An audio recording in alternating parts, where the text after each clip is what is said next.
Thrizzles, tizzles, bizzles, a boom. And we were also recording locally. Thrizzles, tizzles, bizzles, boom.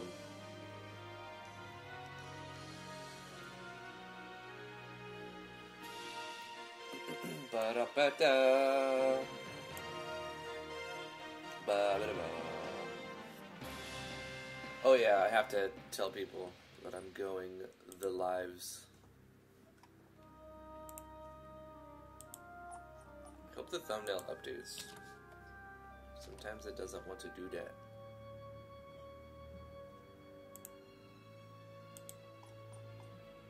And today, kiss the day goodbye.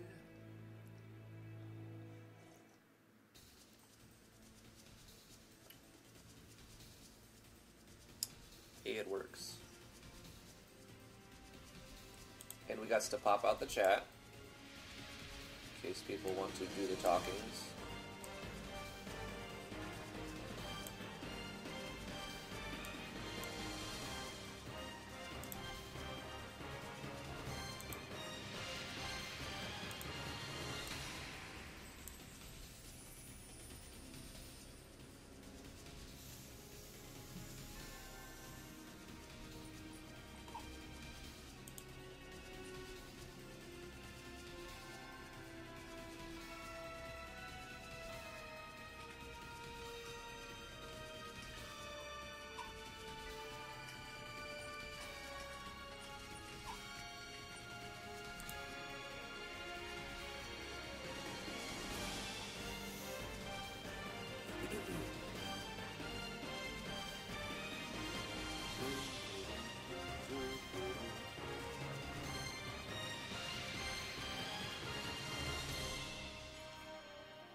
I'm gonna have to get some more button artwork. I have it saved somewhere. What's up, Cajun One? I'm gonna find it before I get started.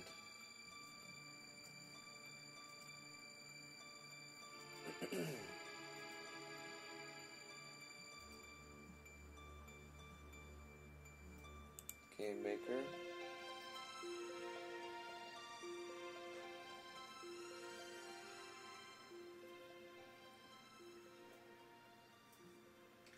GameIcons.net. There it is. 3,469 free icons for your games. Yeah, boy. Not enough. Huh? Not enough. Not enough yet. Needs more. I remember following them on Twitter when they launched, and I was like, yo, you guys are awesome.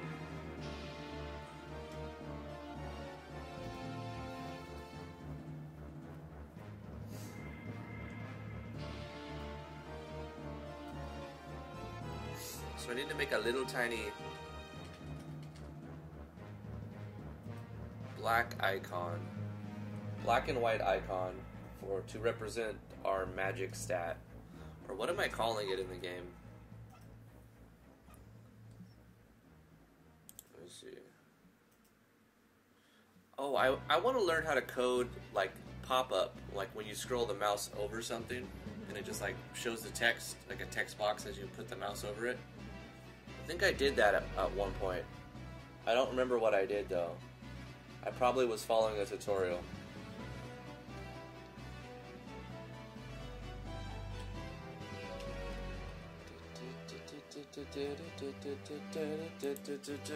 Let's just type in like a button. I remember. Hey, we'll just use the wizard staff. That makes sense. Let's go with, hold on. I should probably just start the stream then. Hey, Volpe, how you doing? How are you doing? Do-wadnaming,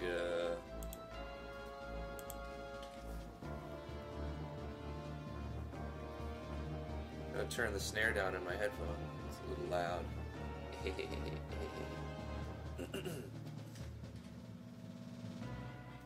Less people excited about GameMaker Studio 2 than RPG Maker MV, but hey, I've got to do what I like sometimes. I mean, I like what I do most of the time.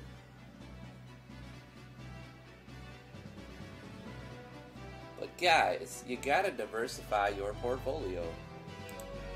How's it going, everybody? I'm Drifty from Driftwood Gaming. Thank you so much for coming to this live stream today. We're going to be working in GameMaker Studio 2, and I'm going to be using game-icons.net's website to create some more icons for this project. This is the website I've been using to kind of make this whole project work with the buttons and stuff.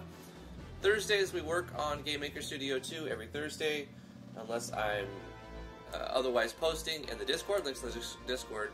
Link is in the description for the Discord. Guys, one second. Ooh. We gotta get this coffee straight to the brain, and then we can start. Alright, so anyway, thank you so much for joining me. We're gonna be working on a title, an RPG. We actually need to name this project. This is what we have so far. We've got our HP, our stamina, we've got our stats over here, we have a level system, working experience system, we have a gold counter.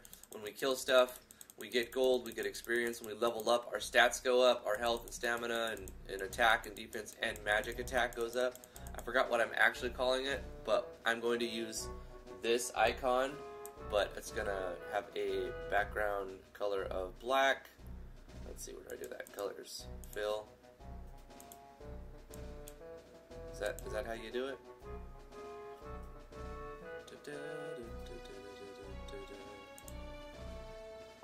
That's for that.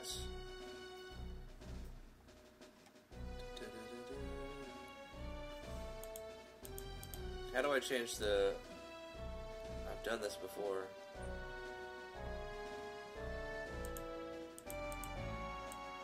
I want a black background.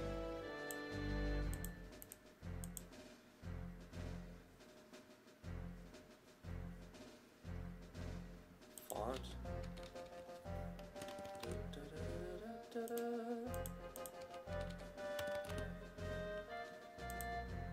Oh, here we go. Background. Let's go with a color, just a black background, please. There we go. That's what I want. Very simple. It doesn't need any text. We're going to save this as a PNG. It's going to let us have it right there. We'll show it in the folder. And we're going to cut this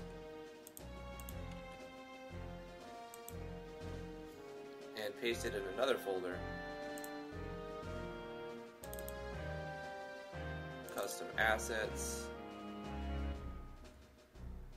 Bum bum bum bum bum bum. I should probably make a new folder for. You know, I have these saved somewhere.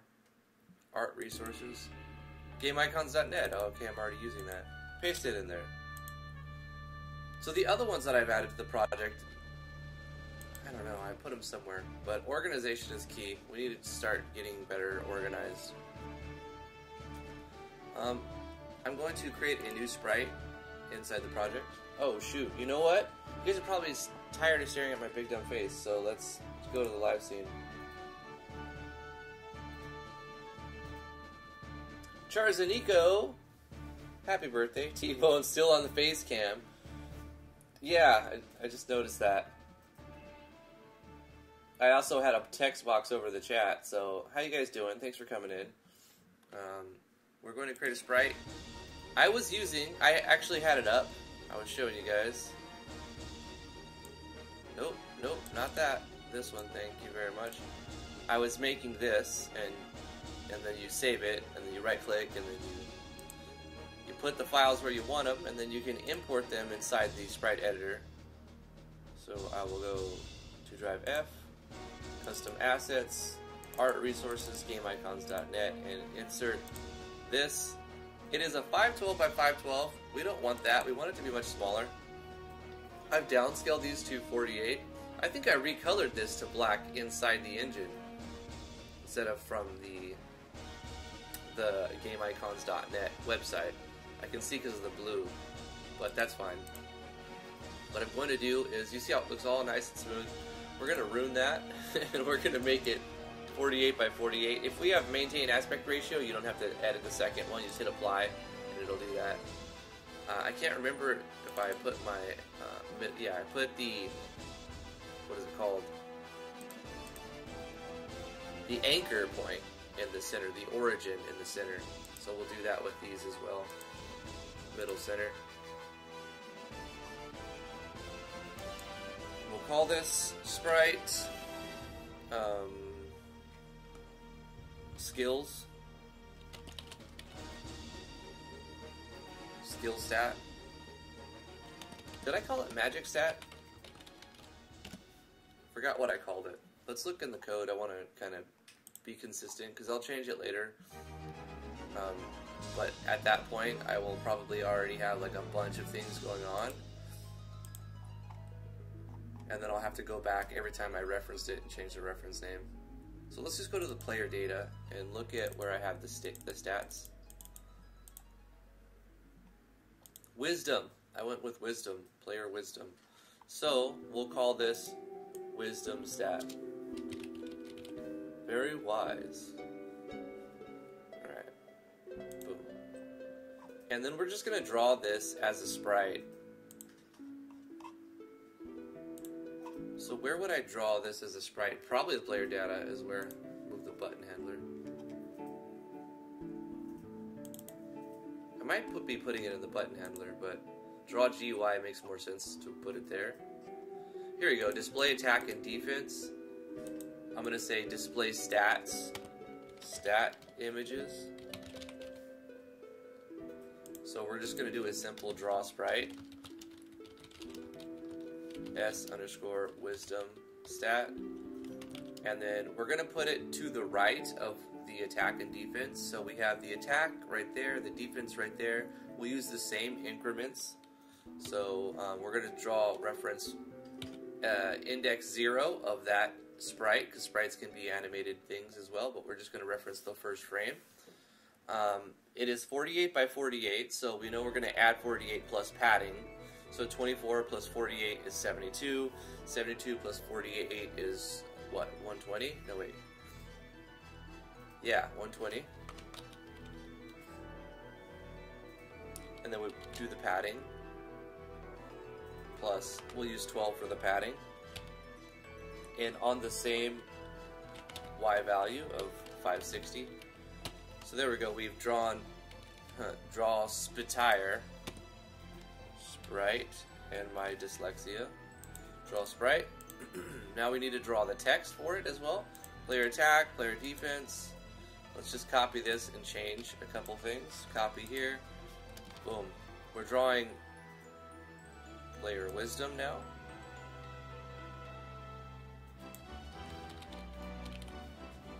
We'll also need this line to change the colors in between, because we're drawing this shadow.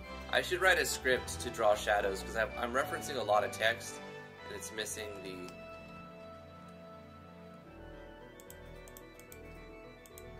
Like, I could basically save myself a lot of trouble if I just make a shadow script. Maybe we'll do that soon.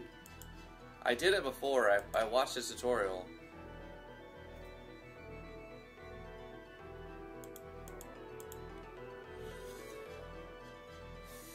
But essentially, we're just drawing the same text twice.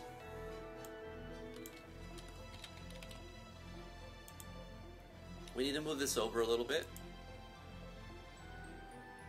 because we're drawing the variable as a string.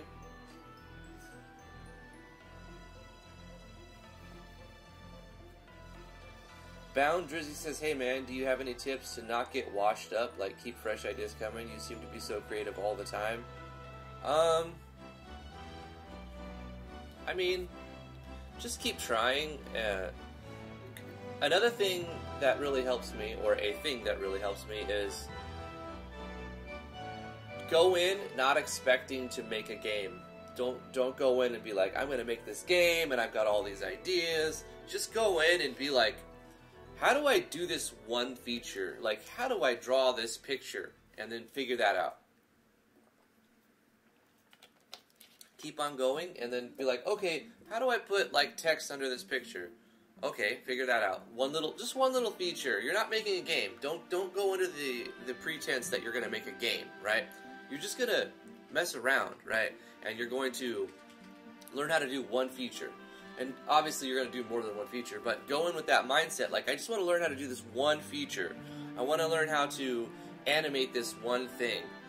And what'll happen is, by the time you figure it out, or the night that you sleep on it and the next day, you will find inspiration somewhere. Inspiration is hard to find, and you can't force that inspired creativity on yourself. Just try to keep learning, and when you do learn, you'll get like a dopamine rush because you've accomplished something, or at least I do. When you feel like you've learned something or you've done something, so that'll create a internal feedback loop, and you'll keep seeking that as you learn more.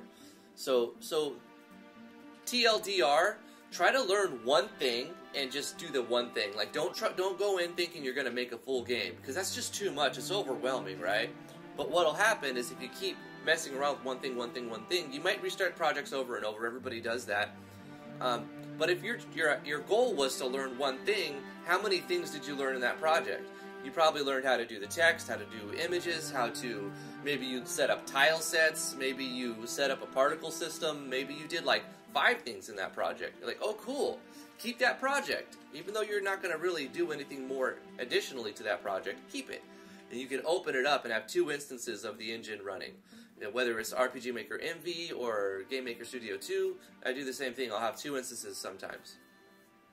And then you'll forget. The thing is, you'll forget a lot of the stuff, right? So you can go back into the project and be like, how did I do that one thing? I wanted to do one thing, and I learned how to do it, but I forgot. So you go back to your other project, and you start looking at your other project, and you just take some code out of there. Or you take an image out of there. Excuse me. So that's basically it. Try to lower your expectations, and don't be like, I'm going to make this full game right now, because it's just not going to happen, really. Good question. Good question. Wasif says, yeet. I used to probably like GMS and GMS2 a lot before I found out the language GML doesn't apply anywhere else. You know, I had that hit me too, Wasif. Like, when I was learning GameMaker Studio the first time, I was like, oh yeah, I'm starting to learn these things and get better at it. But then I went to like, do something in JS, and I'm like, oh yeah, this function that I know how to use doesn't work here. And at first that bothers you, but once you realize, Wasif, that the design aspect is exactly the same in GML as it is in JS, as it is in C#, as in a lot of languages. Once you learn that the design aspect is exactly the same, and the only thing that's changing is the syntax, it becomes more fun. Because you're like, yeah, so what? I have to learn a different way to draw the text, right? Console.log, if you're doing JS or whatever. So what? You have to learn a different syntax.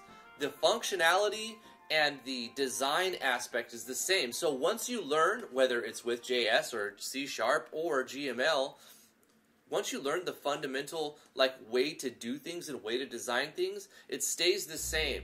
So you can take what you learn in GML and directly translate it to JS and directly translate it to C#.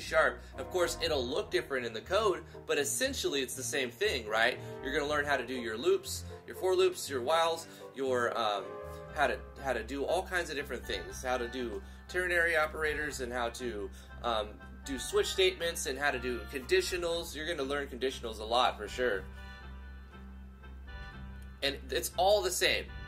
So don't think you're quote unquote wasting your time when you learn a language just because the syntax is different in another language.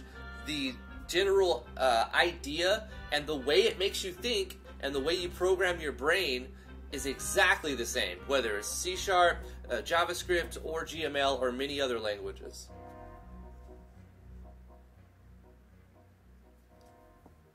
Tony Floyd says, great advice, keep it granular and focus on details. Naturally, your brain will want to optimize and get ideas from what you learned. Robert says that, yeah, that's the exact approach I take. 100% the way to keep moving. You get excited to do the next small detail, and after a while it builds into a system. Systems build into games, exactly.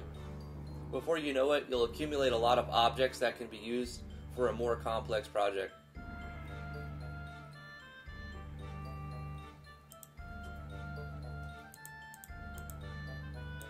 Alright, let's get back to the project. I'm going to try to zoom into the code more so that you guys can see what I'm typing when it's not like a big block of code.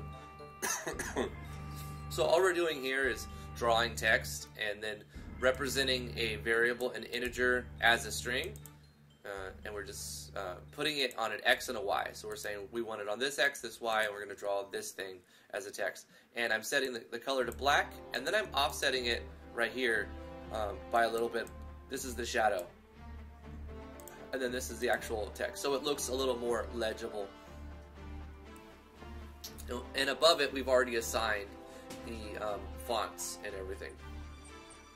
And I'm putting all of the GUI inside of one thing.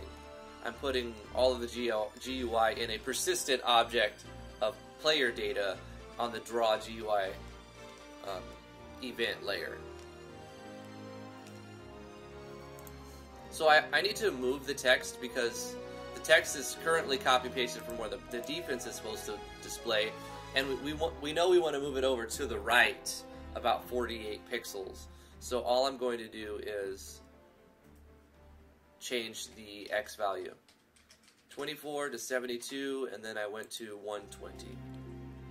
So we'll just change this to 120, and that's easy.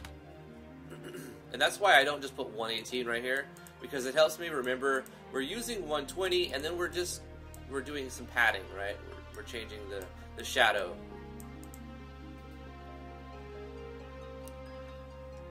(120 minus 2) will read the same as 118, but it helps me conceptualize it a little bit better.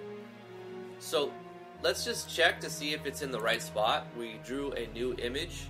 We imported a new image from GameIcons.net, game-icons.net, and okay, so it's right there. Unfortunately, it's a different color black. So I'm gonna go into also we need to add more padding. I think the text is in the right spot, but I want to add a little bit of padding, right? So let's move the sprite over, I don't know, let's say 8 pixels, and change the color of it. So where we have the draw sprite,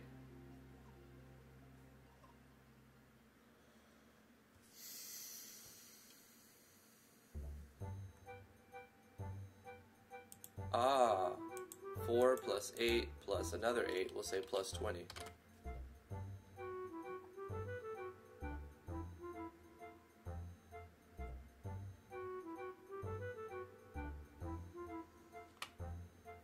Okay, that should work. And then we'll go up here, and for the wisdom stat, we're going to double click and select this black. This is the GameMaker black and the fill tool. And just boom. There we go. Easy. Now it should be moved over and colored the same or similar, in a similar style. It shouldn't stick out like a sore thumb like it sort of did. Hey, it kind of fits. I feel like the font needs to be moved over a little bit. So let's add another 8. You know, in fact, let's add 12 pixels to the X value of the wisdom stat font display. So we can close that. The draw text, so we're going to do this to both of them, right? The shadow and the regular. So we'll just add plus 12 plus 12.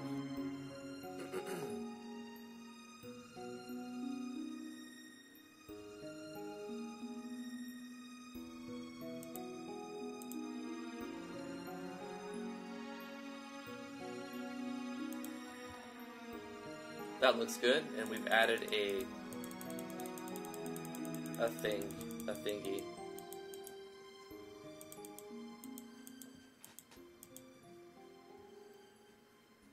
Volpe says, "Hey Drifty, I know today's GMS day, but could you give a quick summary of draw text versus draw text extended?" Sure. Yeah, I mean, I'll just go through and we can look at the help file if needed. So draw text is a very simple one. We've used it several times right here. It looks for 3 parameters, right? It wants to know what's the X and Y location, so it says where do we draw it, and then what do you want to draw? Now draw text EX is looking for more than that, right? Let's see what it's actually looking for. It's looking for several different things like border and outline, and draw text EX. EXT is the spelling. Let me zoom in. So draw text EXT is looking for an X, a Y, the string, just like draw text, but also the separation, and then W. What is W? I'm going to middle mouse click on it and get a good reference. So the separation, the distance in pixels between the lines of text, and W, the maximum width in pixels of the string before a line break. Okay, so draw text EXT is what you would want to use if you wanted to put text inside of, say, like a traditional RPG Maker text box. You know how it'll go from left to right, and then it'll go to the next line, and then the next line. I think the W is the number of pixels.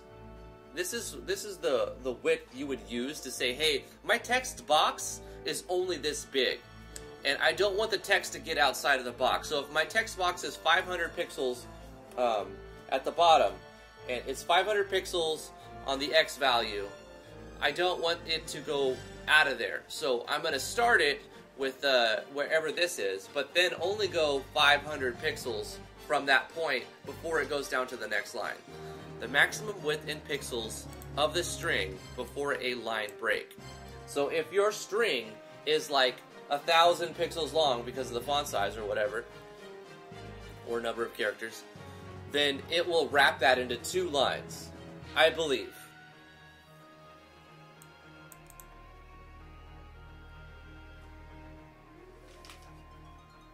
Yes, that's exactly what will happen. The above code right here, starting at X100 and Y50, it's drawing that string using a separation of 3, so it puts more lines of spaces, extra pixels between the lines of text.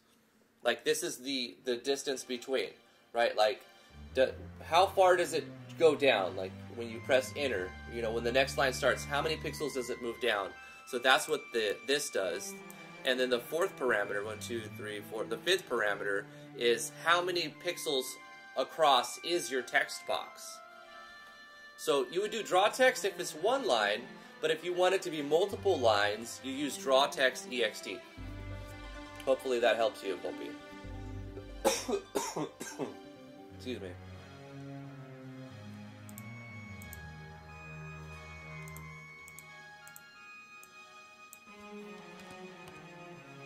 So once again, the separation is how many pixels to the next line, and then the last one is how many pixels wide is your text box. Hey Ecoman, how you doing? Did you block Proud? I didn't, but my wife T did. I gave 3 warnings, and then I was going to probably kick, and then T's like, you know what? He gave you plenty of warnings. I'm going to give you 1. And then he just kept going on and going on, so T did block him.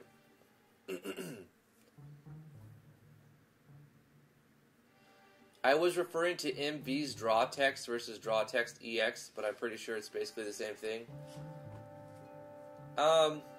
Probably, Volpe. Probably. Right, you did preface that with... I was like, well, why are you asking about MV? Like, this is like, you preface the statement with MV, and then you ask a GMS2 question, and I was like, what? But you were actually asking about in JS. I'm not sure. Ask me on Monday, Tuesday, or Wednesday, Volpe.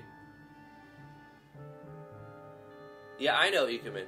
Tell him to stop saying that. Sometimes you have to say it once or twice and then let it go. Because if you're persistent, that's, people are like, probably just like, you know, stop it already. Brent Morning Jr. IK is an RPG, but what type is it?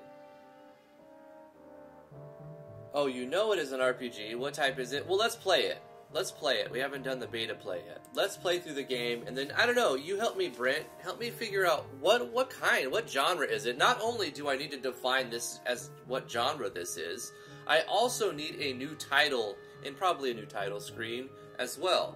So, I mean, towards the end, once we've named it, I plan to give it out to everybody for free when I'm done. So, we'll need a name for this project. Here's where we're at. You press anything, you start past the start menu. We have our health, we have our stamina. This goes down as you take damage. This goes down as you use your stamina. We've got parameters. We have a level system. So it's an RPG. We know that. What kind of RPG is it? It's not really a clicker, but it kind of is because we click buttons. But I don't know. I guess anything that uses the mouse could be considered clicker, maybe. We're using particle effects. We go to the town. In the town, we're going to be able to buy weapons and armor and items, and we're going to be able to rest, which we already do have the ability to restore our HP and stamina. And we can go explore and encounter different monsters. The level 1 monster here is a fish sign. We can attack them, and we show a sprite animation on top of particle animation, and it deals damage, and we take damage. And once we kill it, we go to the victory screen, and we gain HP, or we gain EXP, and we gain gold coins, which we'll use to buy stuff. And the EXP has a bar at the bottom, so once this fills up, we go to level 2, the stats and HP and SP go up, go back to town and rest. And there's our game loop, right? We explore, we have spells. The spell system will be revamped. Right now it only does fireball. But at some point, when we click on spell, I want it to show icons. And if we press escape, then it goes back and undoes the icons, but nothing else happens. But if we press spell and then we click on the fire icon, it will cast the fire spell.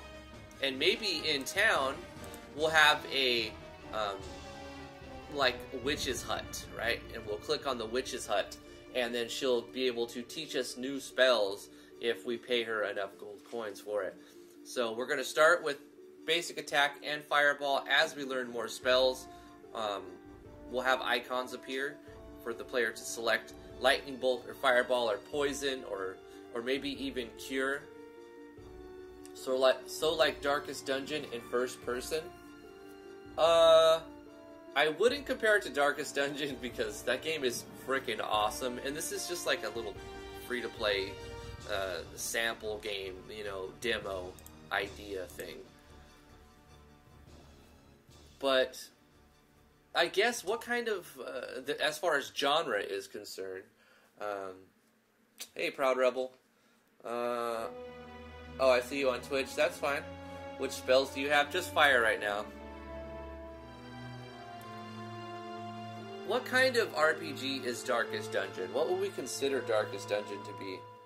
It is a tactical, turn-based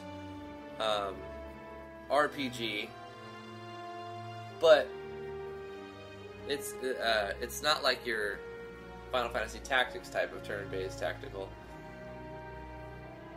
It's hard to describe. I don't know what kind of game it actually is. I've been calling it like a clicker RPG, but I need to define it. I need to be clear so I can tell people what kind of game it is. Darkest Dungeon is awesome. So yeah, we can flee from combat. Like if we get into a fight, we start fighting and we're like, whoa, we're a lot more damaged than he is. I don't think we're going to be able to win this. We could run away, go to town and rest and explore again until we fight something easier. Right now we're level 1, so a bit roguelike, a lot infuriating.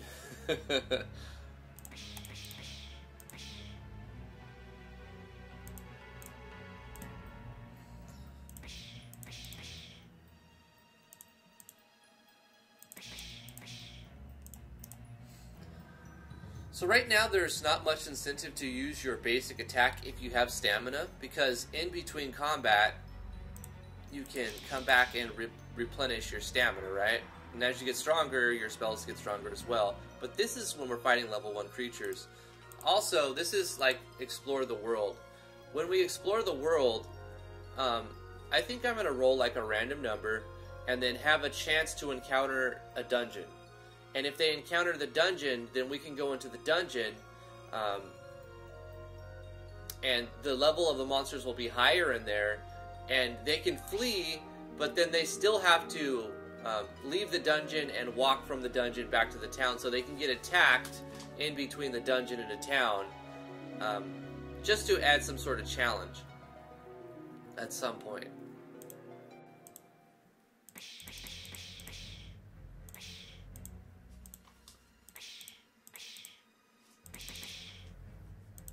I want to level up real quick. Let's go to town, rest. Let's keep killing these fish signs until we beat level 1. Bang, bang, bang, bang. We fight very, very hard sign. There we go. We've leveled up. So you can see as we level up, we need to also change our level up function. I can see that it didn't change my wisdom. So it upped our attack by 2 and our defense by 1, but I also wanted to update our wisdom. I think we'll have it update our attack by 3, or we let the player decide. Yeah! We let everything go up by 1. And then the player decides if they want extra health, extra stamina, attack, defense, or wisdom. Okay, so let's design that. The level up. When the player levels up.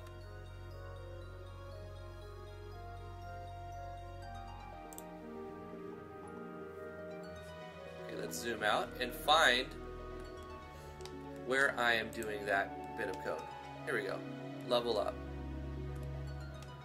So to next level equals the player's max experience minus the player's current experience.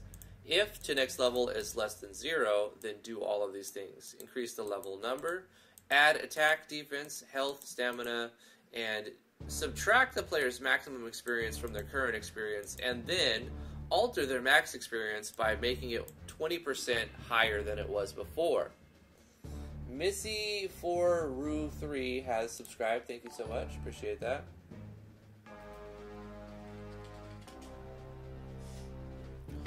(2D side-scrolling turn-based RPG. While Steve says, Darkest Dungeon is a challenging, gothic, roguelike turn-based RPG about the psychological stresses of adventuring. Yeah. So they're saying roguelike turn-based RPG. Yeah, I mean, and roguelike is used very, very commonly among these types of games. So it's kind of a roguelike.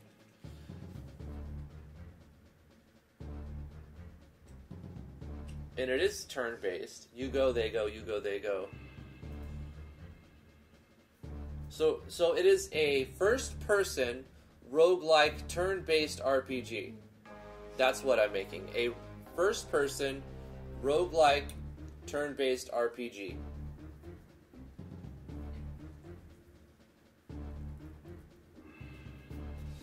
Ikeman says, I'm working on an RPG called Total JK. Would you like to play it after I'm done? I'll tell you what, Ikeman, if you would like to sponsor a video, I'm free on the 8th.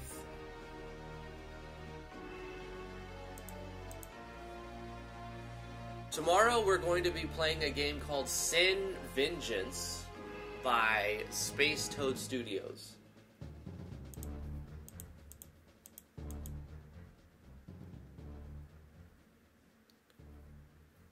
And some people sponsor with PayPal instead of Patreon, so, I mean, you could do that too.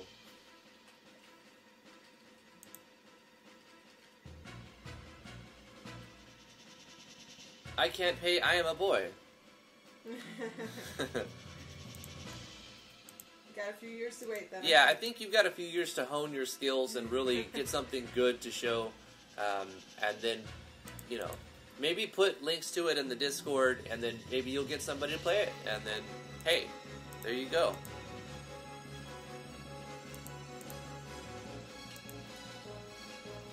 So let's go ahead and change this player wisdom. We're just going to plus equals an additional wisdom there. We'll give 1 attack, and we'll give 10 HP and 5 extra stamina. In fact, I'm going to reduce the player's stamina to 50. Should I do that?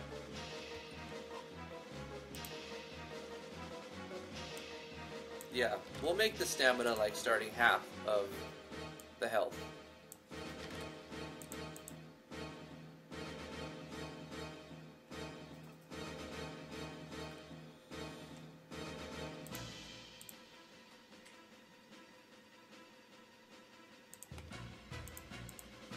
And everything's based on its max to its current equation, so I can change the number however I want. It'll stay the same.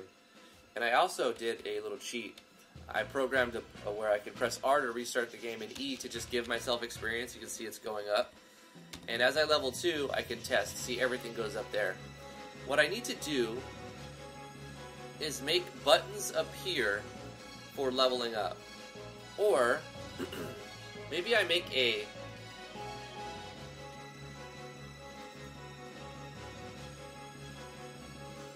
Should I force the player to click a button to level up? Oh, I know what I'll do. I'll make these sprite areas. I could make them objects, and then when the player clicks on that object, if they have any remaining points, they'll allocate into that. Skill tree system. Yeah, forced to level up. Okay. So when the player levels up, force them to go to a level up screen where there's a skill tree. I don't know. I think that's overachieving for this point. The idea is to go one small feature at a time. What I'm going to do is make it so the player can click a button to add one of their, like, we're going to assign level up stats, level up points. You level up, you get 3 points. You can put wherever you want. You can put 3 into attack, you can put 1 into each of them, you could put, you know, however you want. It will innately give you 1 to each of these stats automatically, and then I recommend hiring an artist for this game. I'm not going to spend money on this game. I'm going to produce it with my own time and give it out for free. Therefore, I'm not going to spend any money on it. If I spend money on a game, I'm going to feel very inclined to sell it, and then if I'm inclined to sell it, I'm going to really stress over all the details and try to make it like a very polished project. And in order for me to like really enjoy it, I don't want to stress out over it. I'm going into this knowing I'm going to pay nobody for assets for this simple project, and I'm going to not charge anybody for it when I'm done. It makes it easy, right? This is just a simple project for me to get better at the engine, and there's no pressure, no pressure. I just need to learn how to use a few more things, and if I learn how to do a few more things while making this, then that's the whole point. Smart Ideas to subscribe, thank you!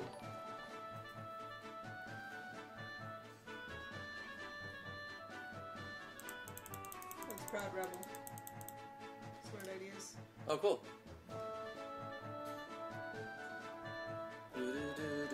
So how do I want to do it? When I level up, we need to check to see, okay, what I'll do is right inside the level up, because I've got something that's controlling the level up. So as I level up, I change all of that stuff. I can assign what happens here. I can draw.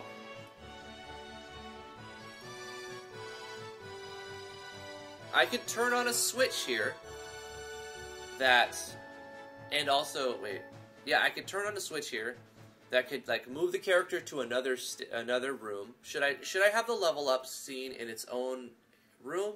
I think so, because you're only going to level up after the battle's over. You're not going to get experience in the middle of a battle. You're not going to get experience, yeah, while something else is going on. So you won't be able to use that to escape battle. Besides, you can flee anyway. So what I'll do is create a new room for the level up screen. I like this. So we'll say room underscore go to level up. We'll say R underscore level up. Now that doesn't exist yet, but we can create it. So let's go to rooms, create room.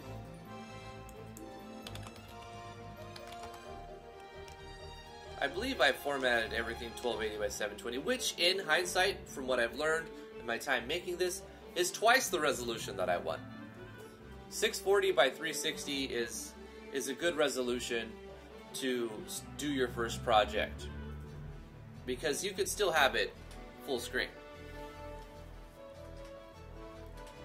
My next project is going to be really small resolution, really small.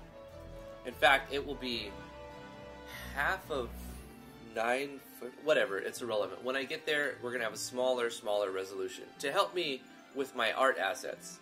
That way I can make my own and not worry about so much detail. It can be very pixelated. So I've got some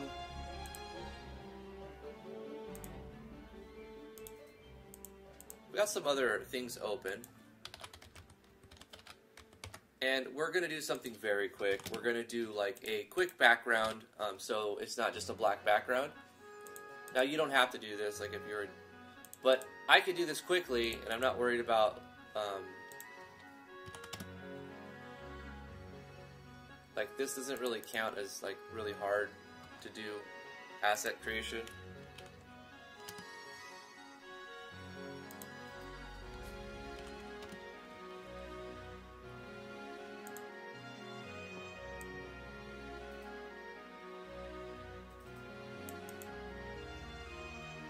And what I'll do is make this at the bottom, and then these on top be like more opaque, 50%, and this like 50%. And then start changing blend modes to get different effects.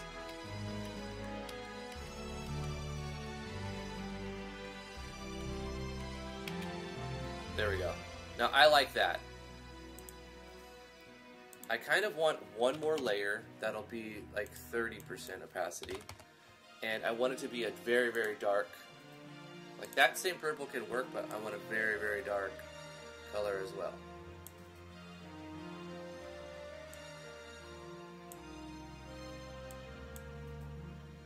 And we'll use this one.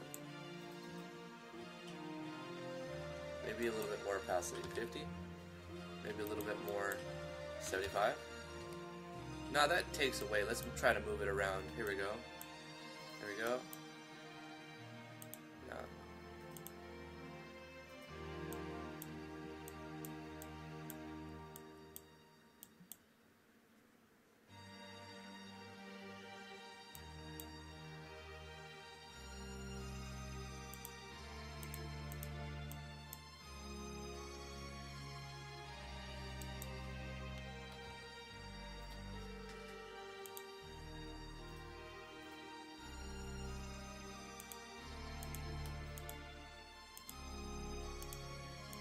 I don't know, I feel like that one's a waste. Okay, so that's fine. We're going to use that as our background. We could do a very crappy filter over it to make it look different. Keep in mind, we're making a free game, so we're going to use some crappy filters.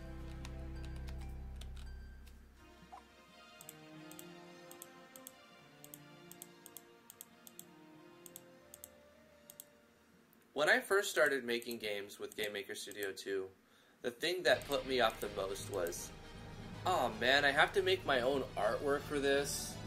Oh, let me look online to see if I can find some stuff for free. And there is a lot of stuff for free that you can get.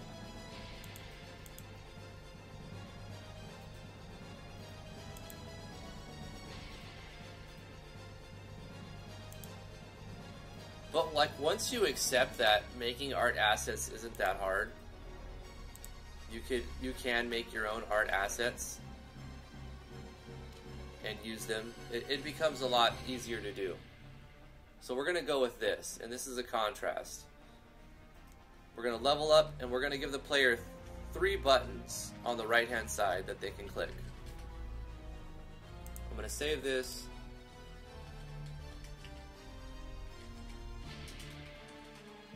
I like this filter because I'm using it in my other one too.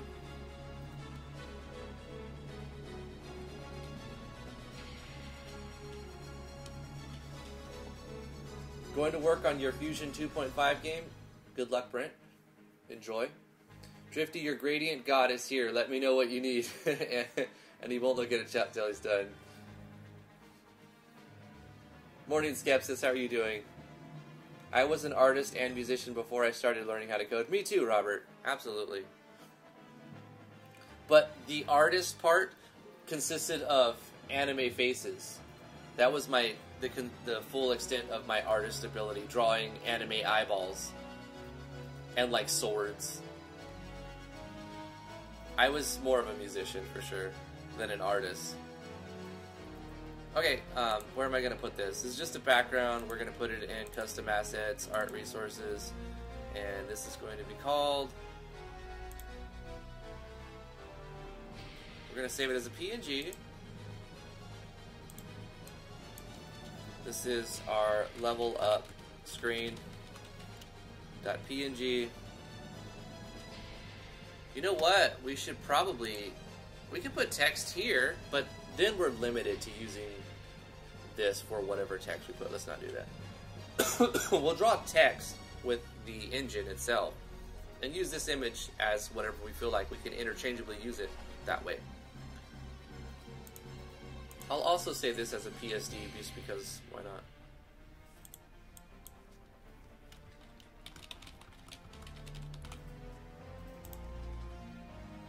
Alright, now inside of here, I'll go to my sprites, and we'll go to backgrounds, and I'll add a new sprite, and we'll import the one I just created, level up screen,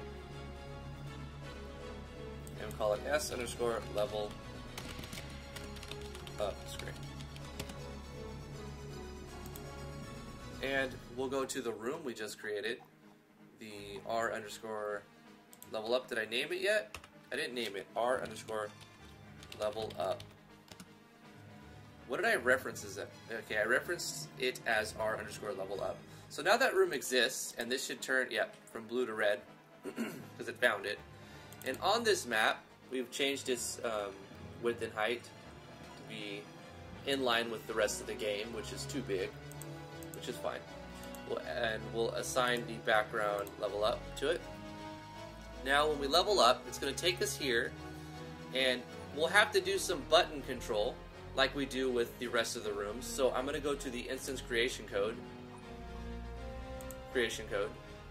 and we'll do the same thing we do with other rooms. So we'll close the help, we can close workspace 1 because we already have workspace 1 open here. So I'm going to call a script that I made in a previous episode, and what this will do is remove all of the buttons like attack and item and flee and all of that. This just removes all the buttons, and I can look at that script if you want to see it real quick. SC, remove buttons. So I'm saying with the button handler, turn off all of these Boolean values. Craft button, bandage button, town button, turn them all off. That's all it's doing.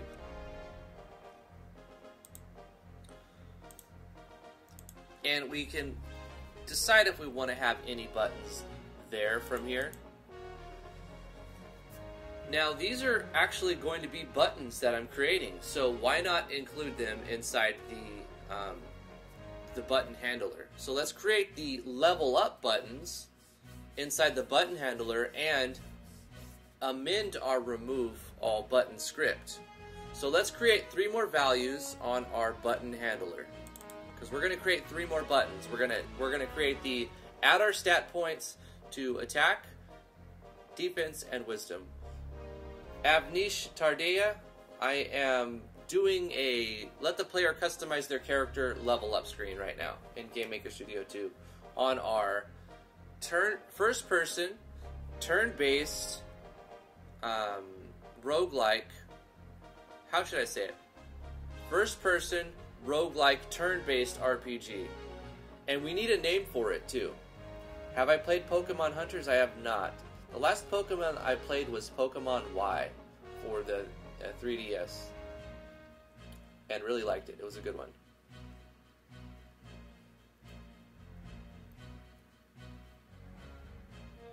If Drifty calls for me, at me in the Discord somewhere so I'll see. I too am doing other things. Cool.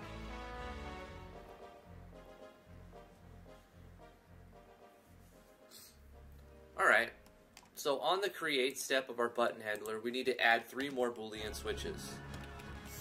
Level up buttons. So we'll say level up attack button equals false by default. Level up defense button false. And level up wisdom button equals false. So now that we've declared these 3 new variables, on the step, we can say, basically just copy paste this. Copy here, paste, and we'll say if level up attack button switches on, and we need to create 3 objects. So we're going to create object level up attack button object. If that does not exist, then create the level up attack button object. And we'll copy this, and we'll do the same thing for level up defense button. So we need to create 3 new objects. Defense button.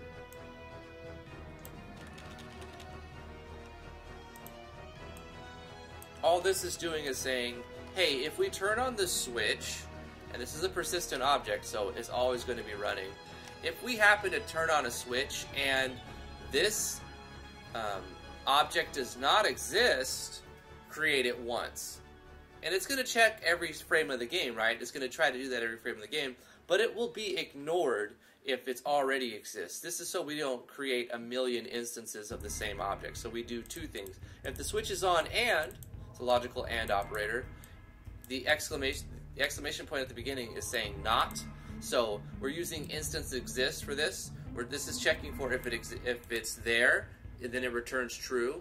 But this is saying if it's not there, then it returns true, which will because remember, all of your conditions need to return as true in order for the next things to execute.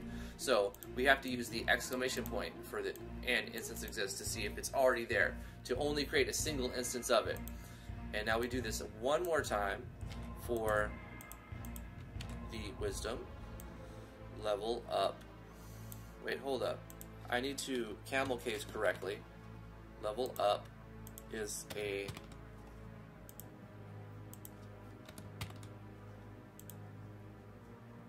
Did I spell it right here? Yeah, I did spell it right there. So level up attack, level up defense, level up wisdom.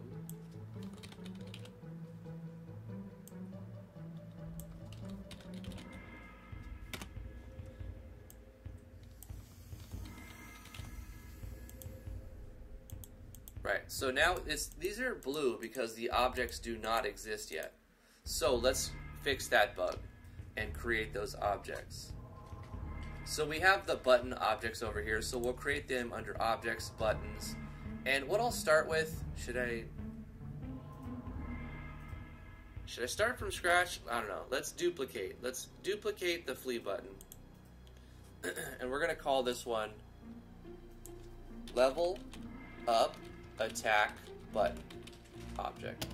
And we need to give it an image. We'll give it this image, the small 48 by 48.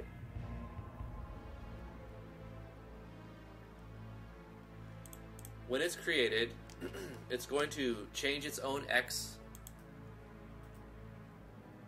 and Y, and we will create this object somewhere else, probably when we level up. Or we'll create it when we enter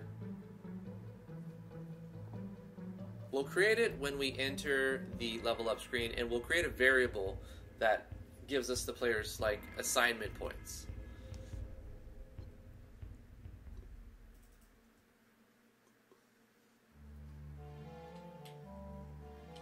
Who is Proud Rebel? I saw him on Twitch and he was saying sorry. Is he a psychopath? Yesterday I opened your stream and he was saying to shut up. I don't know what happened after that. Don't worry about it. He's just a kid from India. Don't take it personally.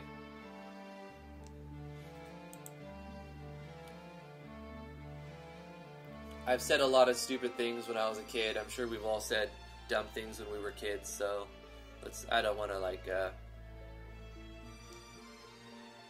it's already caused too much attention, really.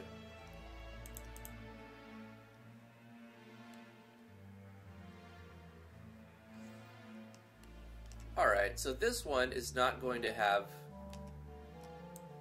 this location.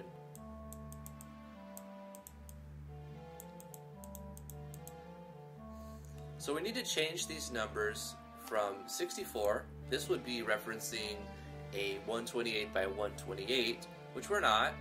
We're referencing a 48 by 48, so we'll change the 64s to 24s.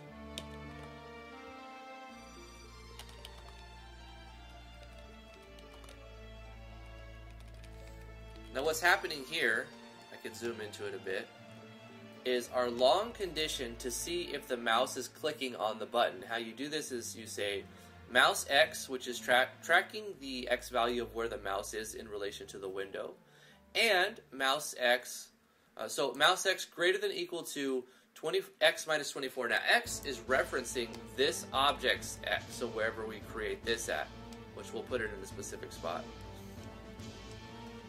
So this, when we use the and, the logical and operator, all of the things inside of the conditional statement have to return as true, otherwise it won't do any of it. Like, so they all have to be true in order for it to do the thing. So we need to make sure that the mouse is not too far to the left, we got to make sure the mouse is not too far to the right, we got to make sure the mouse is not too far above, and the mouse is not too far below. And we have to check to see if we had just pressed a button. So if all of that is true, then it'll do the thing.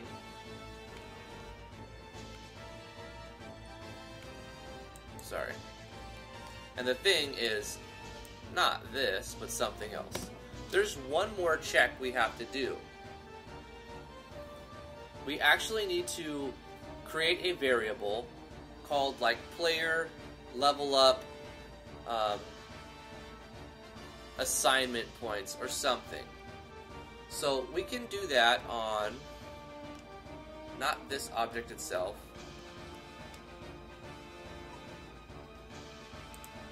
I don't want to do it on the button handler. I think player data is the best spot for that. So on the create, we're going to add another thing. Right while we're doing our level up stuff, we'll say player stat points equals 0 to start with. Or maybe we could start them with a few points. Let's start the player with 3 stat points. So right at the beginning of the game, they can kind of put their points where they want. Customize from the beginning. So we'll start the player with 3 stat points. Yeah, I like this idea. Okay.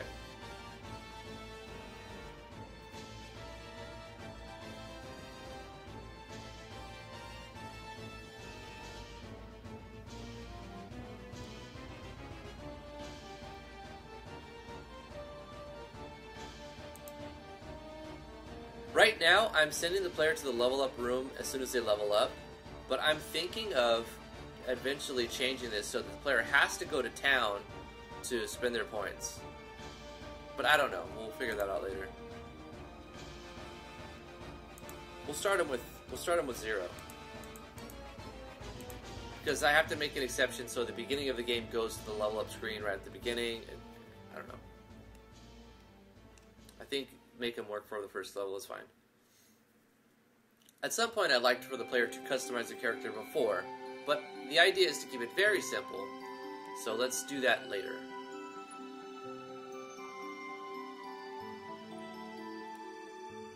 So now that we've created that variable, player stat points, we have to reference the object that it's on, so O underscore player data dot player stat points.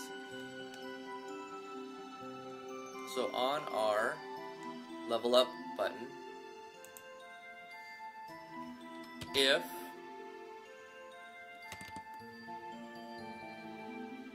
we can actually play a particle effect,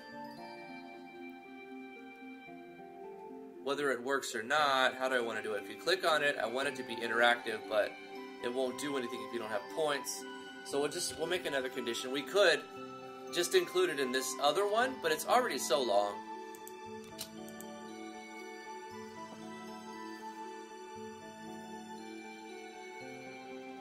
O underscore player data dot player stat points are greater than 0. So if we have more than 0 stat points, then do something. Add O underscore player data dot player attack, is that what I called it? Player attack plus plus. Simple as that. And play a particle effect. A paradigm effect. Make a particle effect for it, or we can use one that already exists. Where's my scripts? Particle scripts there.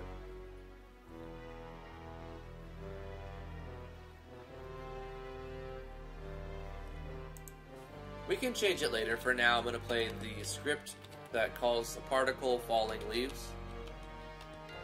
And we're going to pass in some values. I think I've updated this. So now it actually shows the things that it's looking for. X value, Y value, number of particles.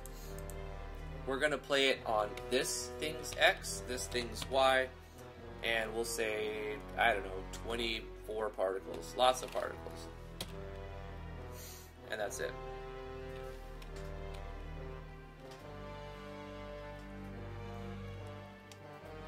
And pretty much we just need to decide where it's at. Where do we want this to be displayed? We'll put it... We know we're using 1280 by 720. So this is a 48 by 48. But I also want to put some text after it on the right side of it. So I feel like we should subtract a bit more here. On the Y, it could go lower. Definitely needs to go a little bit lower. We're going to have to put it in an arbitrary number. 720 divided... First of all, we don't need all this because this is for padding and stuff. We're just going to put in a number. On the X value, we're going to... Let's look at our image. Where do we want it? We kind of want... I want to put it like right here. It'll be like right there. And then there'll be text after it.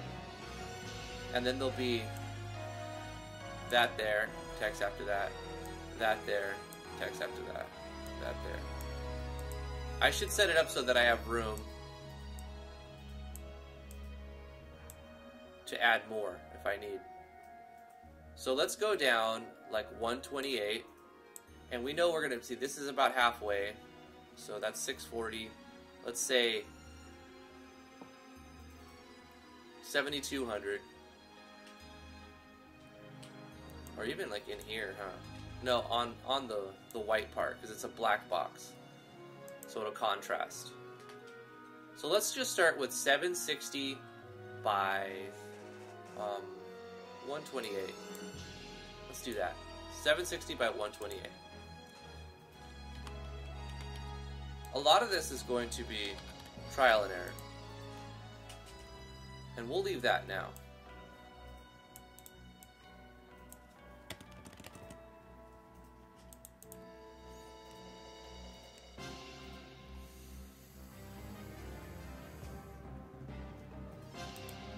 Let's try this too.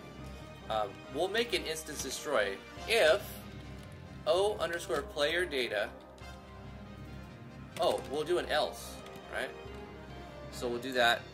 If that, else instance destroy. We want to get rid of it when the player... Yeah, this is good that we did a second condition because we're using else. So if the player doesn't have any more stat points, if the player doesn't have if the player's stat points isn't greater than 0, so if they're out of stat points, destroy this object. So the player can't click it like super fast to get a bunch of skill points. The frame that they no longer have any skill points, the button will disappear. Even if there's lag in between anything, which there shouldn't be, but this is just a redundancy, a protocol to make sure the player can't exploit the system. So yeah, there we go. And now what we'll do is duplicate this level up attack button for the other two.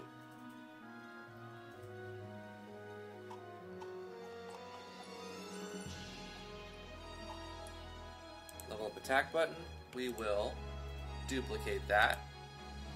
And we will say level up defense button. Change the image that it's using.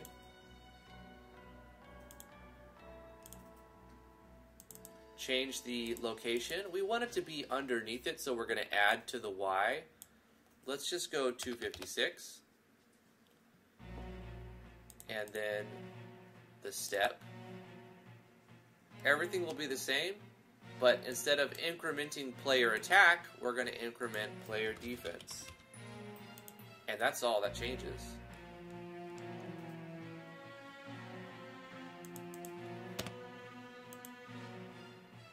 And we can duplicate this and call this one level up wisdom button. This stays the same, except we're going to add another 128. So 170, 184, 384.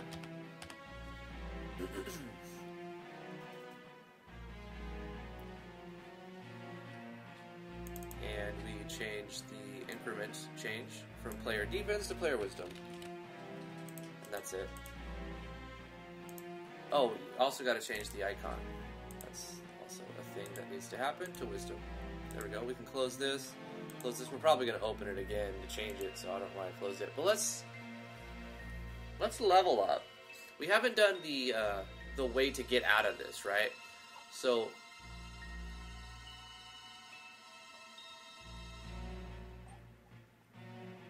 at some point, oh, yeah, also, before it destroys itself,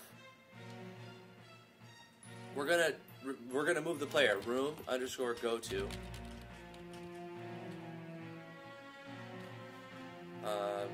Back to town, I think. R underscore town. So take the player to the town map and get rid of this object. Right, let's open these up. We're going to adjust these, I know for sure, so we'll leave these open for now. Boom. Yep. Alright, let's test it. We're going to level the player up. Are we already doing the button handler setup right? We have to update our button handler, don't we? Create, we have those. Adding new buttons, turning them off, and then if those are on,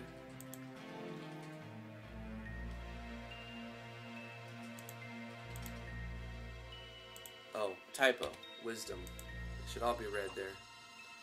Okay, fix that typo. That's the button. We need a room creation code to work right. So remove all the buttons and then turn on certain switches. So we can say with the button handler,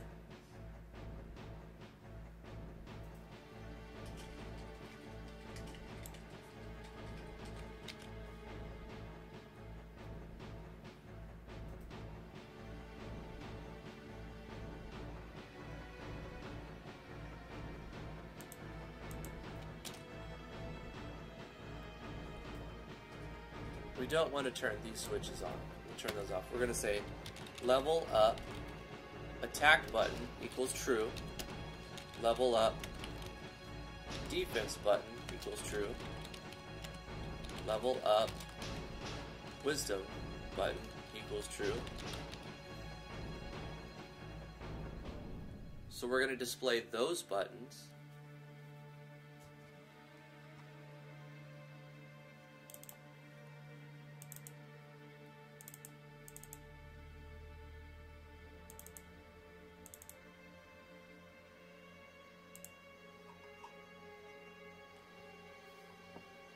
Right, we're creating them with the button handler.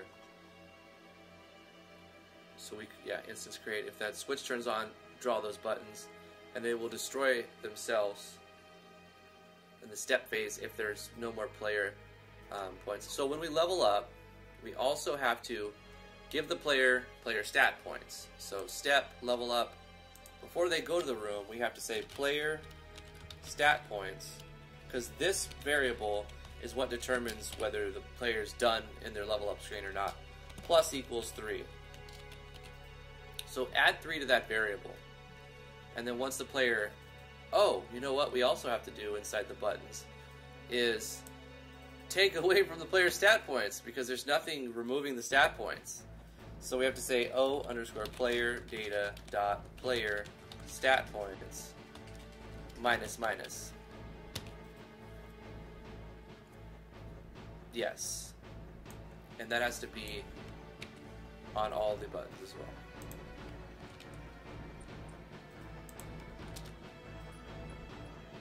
Okay, it should work now. Let's just level up and see what happens. And then we also need to level up while leaving combat. So I know how to do that as well. We'll kind of like cheat our experience to almost full. Let's just level up from here. Okay, what happens? Instance create layer button does not. Oh, okay, I know what's going on. We have to add our layers to the new room we just created. You can see we have multiple layers for things to happen, like particle effects and buttons to be drawn. We need other layers. So we need instances top, button, and particles. We need 3 more instance layers. So we'll say F2 instances top. We'll add another one. We'll call it the button layer, and we'll add another one called particles. Particle layer. Nope, particles layer. We want them to be spelled exactly the same in all our rooms.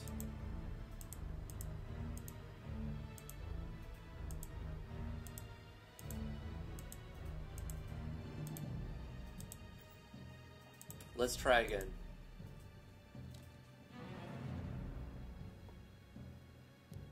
Hey, Jacob.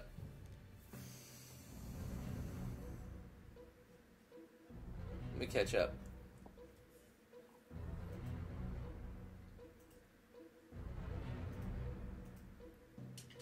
It wasn't what I said that was dumb, but who I said it to that was dumb. Says Royal. Skepsis says, you could have an augment station button to town maybe. Yeah, if I want to level up in town, like I was saying, you could have like an augment type thing.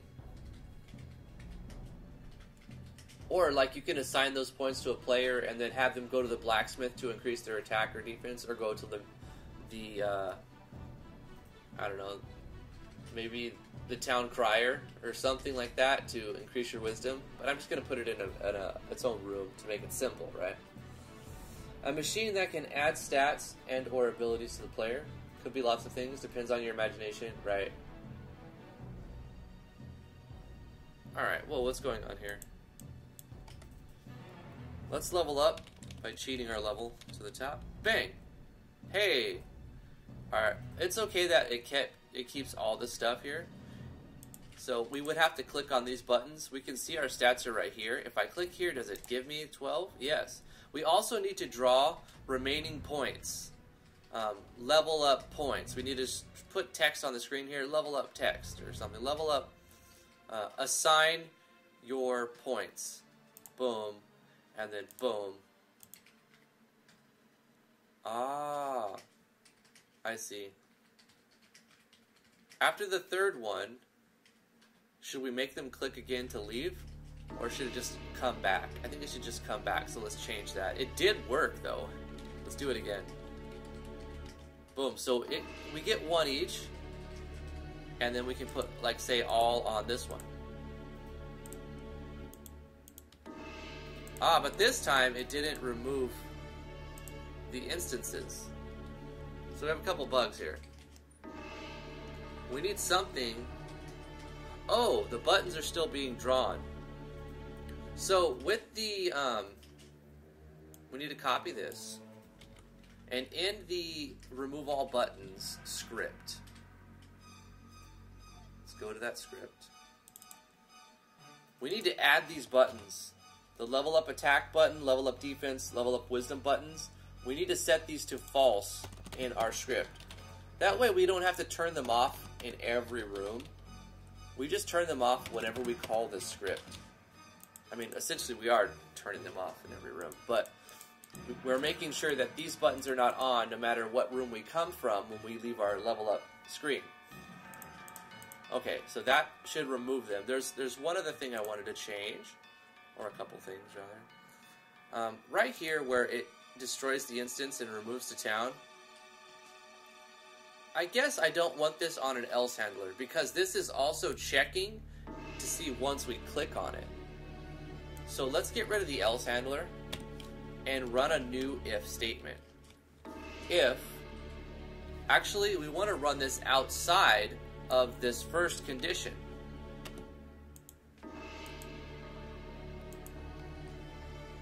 We want to say if O underscore player data dot player stat points equals or less than equals 0.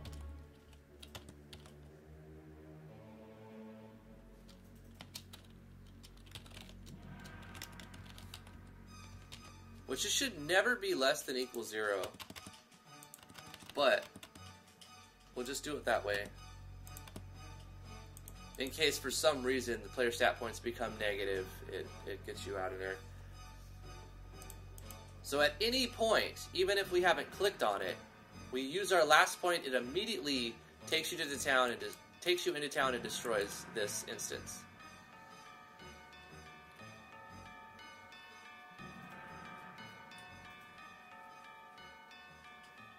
And we need to put this bit of code on the other ones as well, outside of the first condition. Removing the else handler.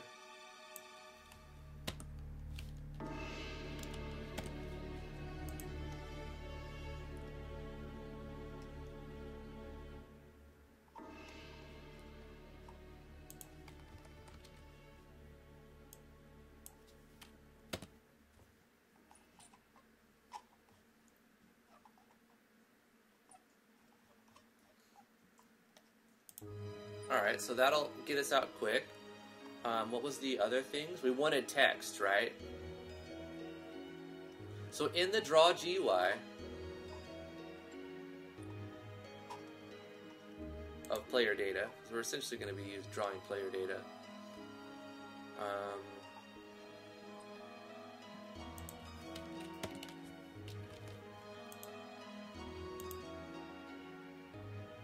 We can put it right here.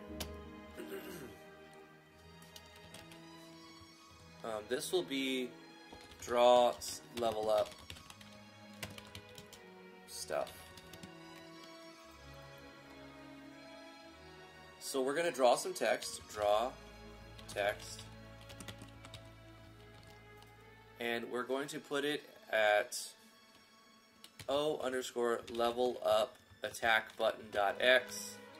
O underscore. Oh wait, we can't do it this way. We need to put a condition first. If, should we use switch or instance exists? We'll use a switch because they both turn on if the switch is on. So we'll use the switch instead of if the instance exists. If O underscore player, no, button handler dot player level up. No, is it just level up? Level up attack button.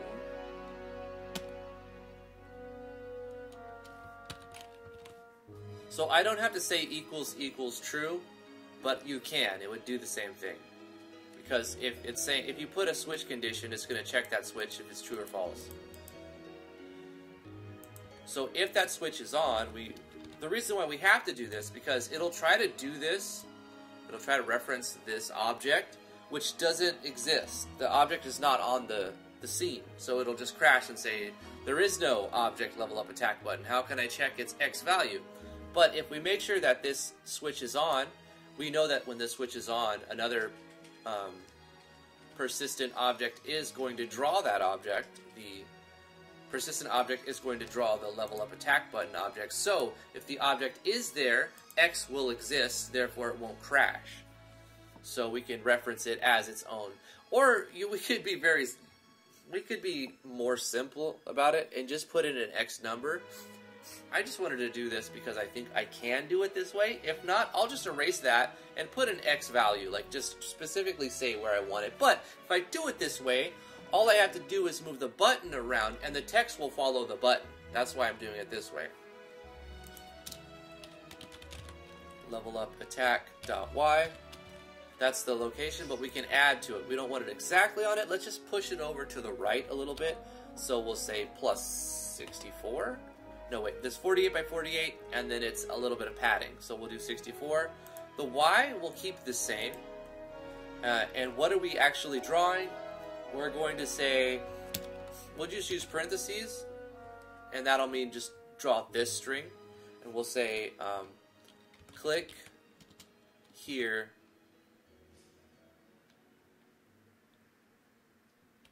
to increase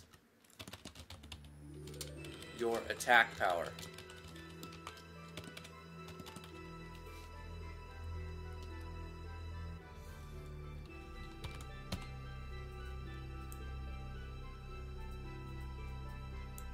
Right? And then we'll copy level up defense button. This is going to be camel case. So if that switch is on, then we're going to say level up defense button. Level up defense button .y. Click here to increase your defense value. Or just defense.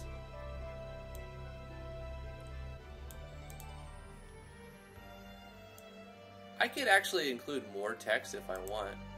Click here to increase your attack power. Click here to increase your defense.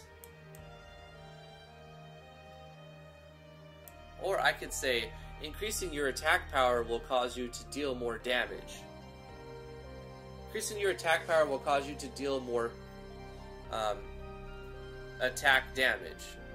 Like, this is all, like, given, right? We'll change the text at some point. And then level up wisdom.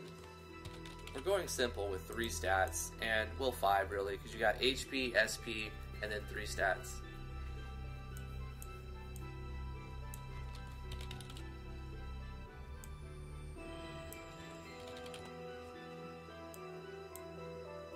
To increase your wisdom.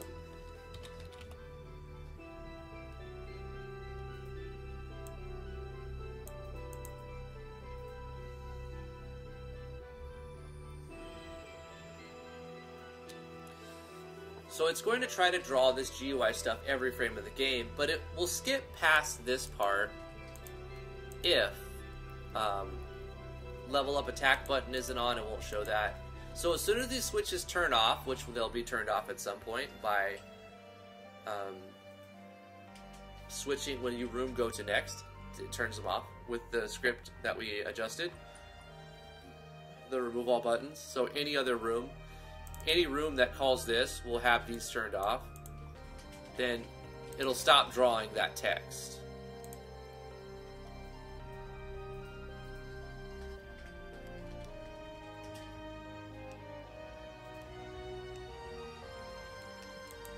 I think that's it. Oh no, one more thing. We wanted to draw the player's stat points like in a big text.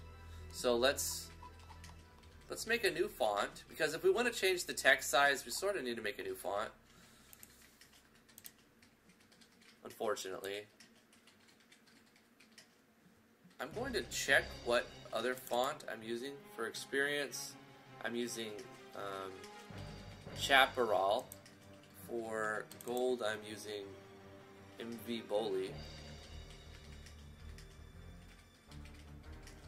I should probably use, like, not so many different fonts. So I'm going to use the same as my gold font. I'm going to use MV Boli for this, but I'm going to make it huge. So MV Boli. And I'm going to make it like 72. Because it's just going to play one, it's going to just play one number. This is going to be F underscore player stat points. As long as the numbers are looking good. The numbers look pretty good. Okay.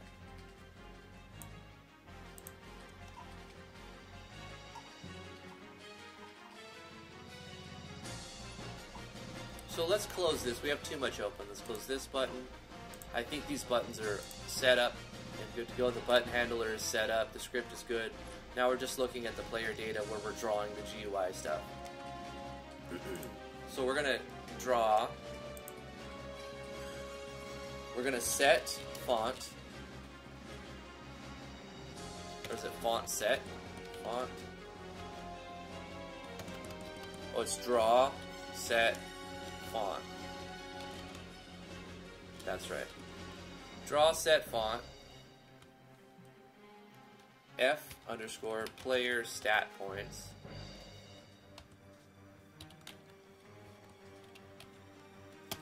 And then we're going to draw text at, where do we want it? Probably a little bit on the left hand side, so 640 minus maybe 100, let's say 540. That's our X, but then we want it sort of in the center, maybe a little bit to the higher part of it.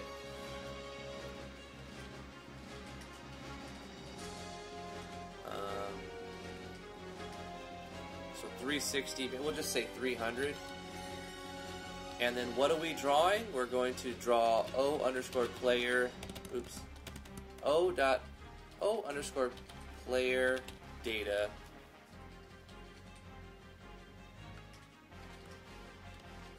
dot player stat points.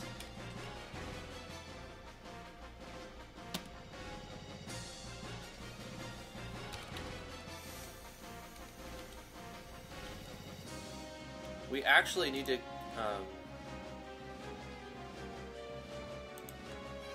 put this inside one of these the button switches. We can make a new switch for showing it, or we can just reuse one of these switches, the level up, attack, defense, wisdom. For now, I'm going to minimize the switch usage by just putting this font there. So it's going to draw this as long as one of these is on. As long as the attack level up attack button is on. But the level up buttons will be all displayed at the same time, so it only needs to be in any one of these spots. And as soon as this turns off, they all three turn off. They are going to be toggled where all of them three are on or all three are off. So once these three turn off, it will also not draw that value. It won't just have a big 0 after you leave, hopefully.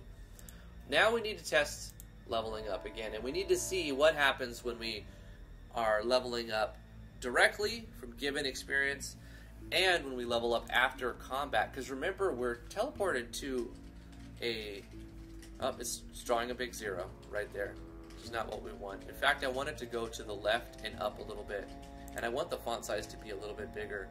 So let's go here and change this to 128. Yep, we want it to go a little bit to the left. We'll say 440, and we'll say 240.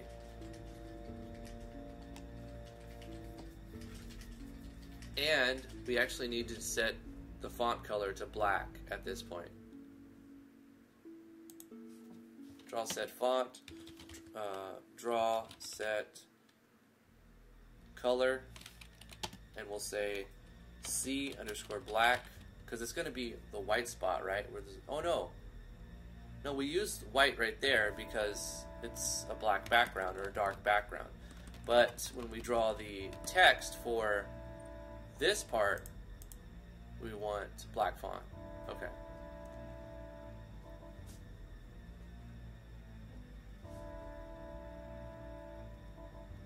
Level up attack button. Why was it drawing it from the start though? If level up attack button is true.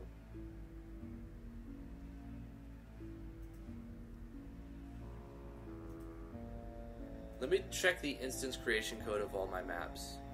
Explore button? No, not button. Maps. Where's my maps? Start screen, that shouldn't matter. Turn battle. We're turning off all the buttons. We're using the remove all buttons. Outside of town, instance code, creation code. Turning off the buttons. Game over, we're turning off all the buttons.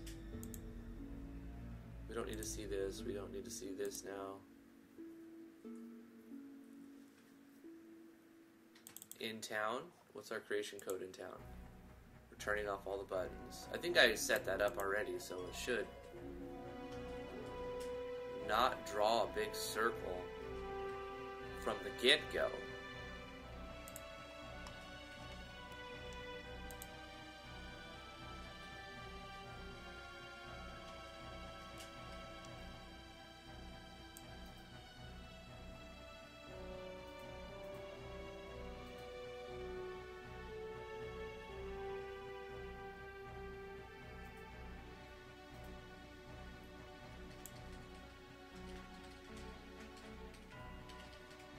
Hold on, let me test it again.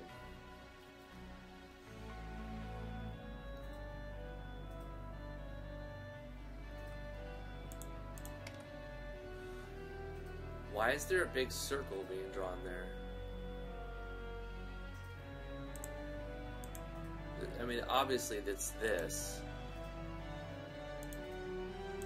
But this shouldn't draw unless level up attack button is on. And the button handler, let's open up that a minute. This is the first snag. Everything's been going really smooth, so it's okay. I'm okay with this little snag. Let's just figure out what it is. Button handler.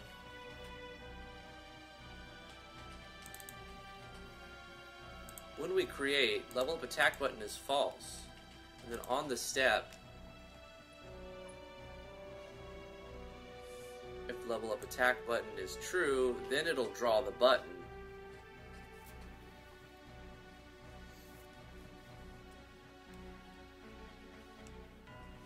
It's not drawing the button, it's just doing the text? What?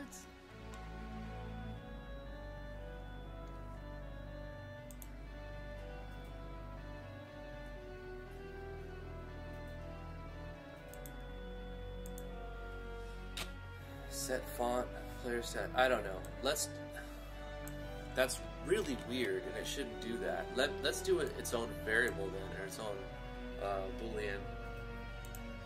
Switch. We'll go right here.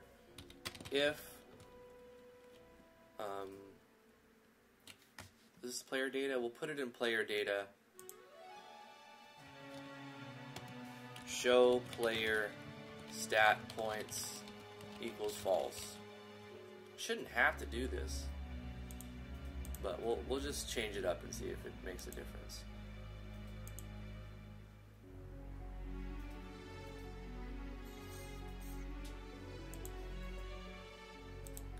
So if show player stat points is on, then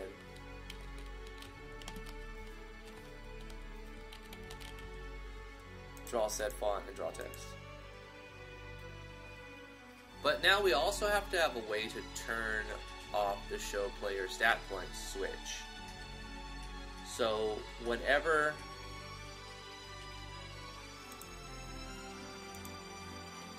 it seems unnecessary extra stuff. If player stat points is less than equal to 0, show player stat points equals false. Now, I'm doing this locally on this object because I was having a problem with referencing it on another object, but I would otherwise just handle that inside the button where I'm already checking player stat points. You know, I'm right here. If player stat points is less than or equal to 0, you know, turn off show. I would be like object underscore player data show player stat points equals false. So this is a redundancy. Now this is happening a lot, all over.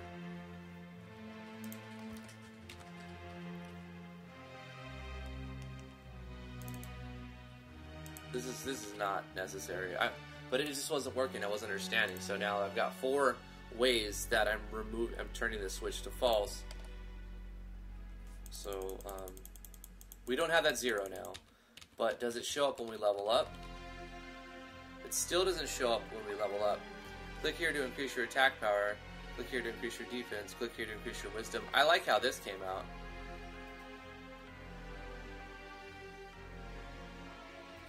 I wanted to have a shadow though. Once again, we need that shadow script. Thank you so much for the follow.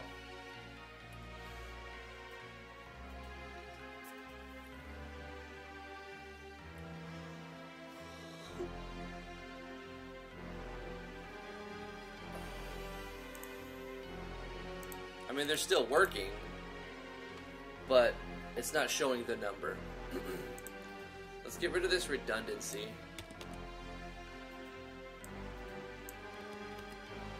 Maybe I just made a typo somewhere.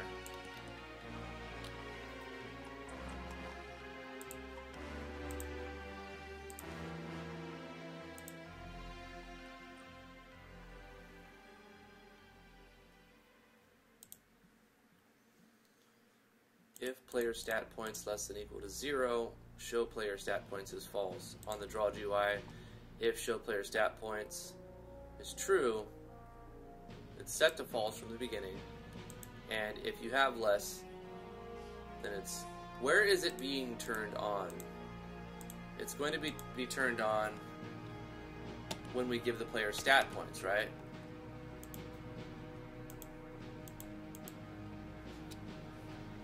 Let's do else. Show player stat points equal true. So if you have 0, don't show them. If you have some, show them.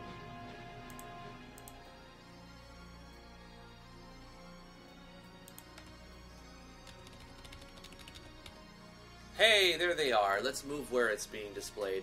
We want it to go to the left, so we subtract from the X, and we want it to go up, so we subtract from the Y.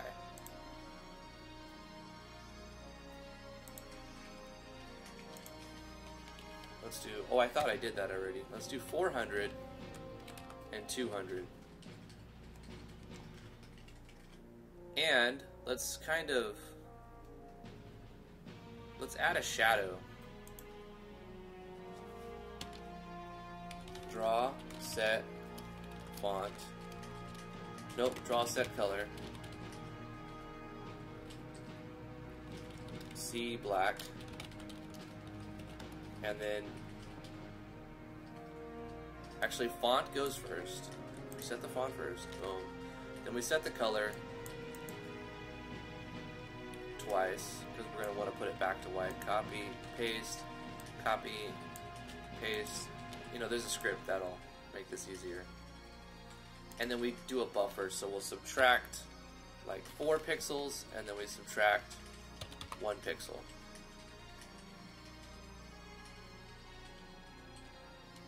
And then this should be C white. Let's also put the shadow on the text right here. So draw, set, color, copy, black.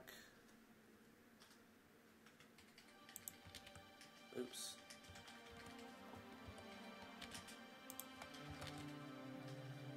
then boom, boom. Boom. Boom. This is going to be white.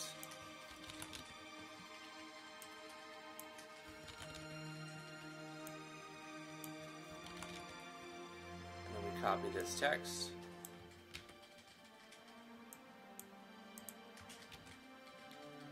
And the black one will have subtract smaller, so we'll do 2 on the X and subtract 1 on the Y.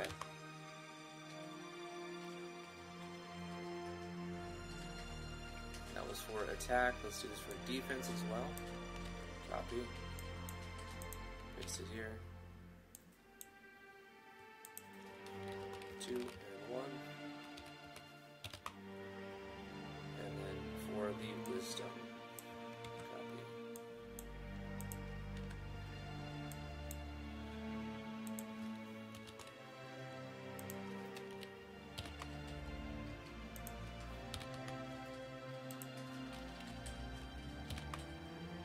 Alright, let's see what we have now. Let's look at it.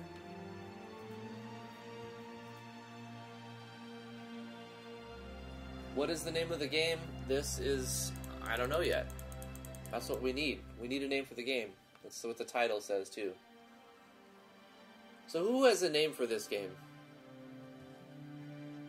Hold up. Let me catch up.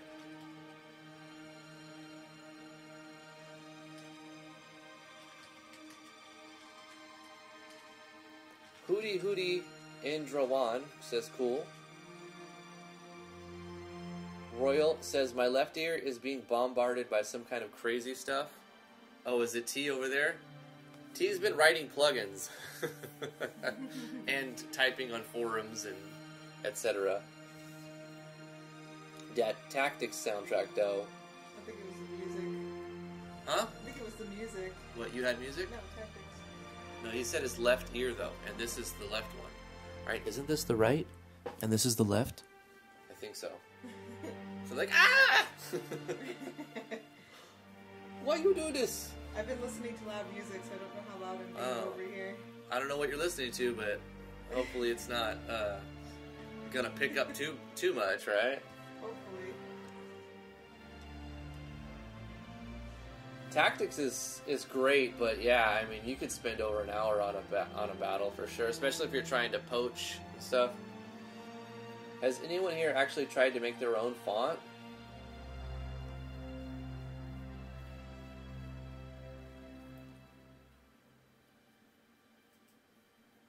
They were just homages? I don't know how long ago that was. It was a reference to the font thing. Make your own font thing. Anyway, this is what we have now. Let's level up. Hey! Okay, the shadow isn't coming through on the third one. Did I not put it in there? Wisdom. Oh, because I'm dummy and I put it drawing the shadow and the font at the same spot, unfortunately. But we fixed that, so we should have the shadow. That looks really good. Click here to increase your attack power, increase your defense.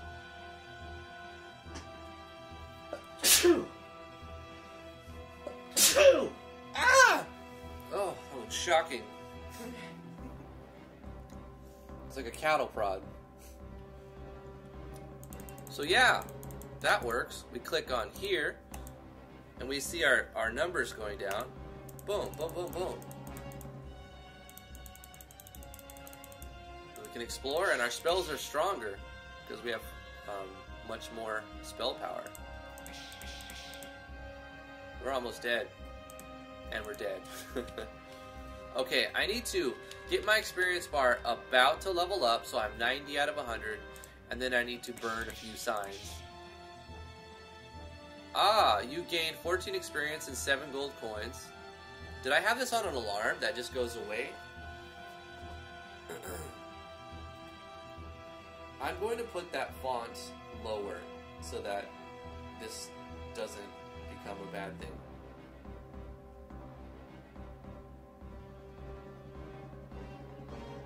Trying to figure out what wipes out the text.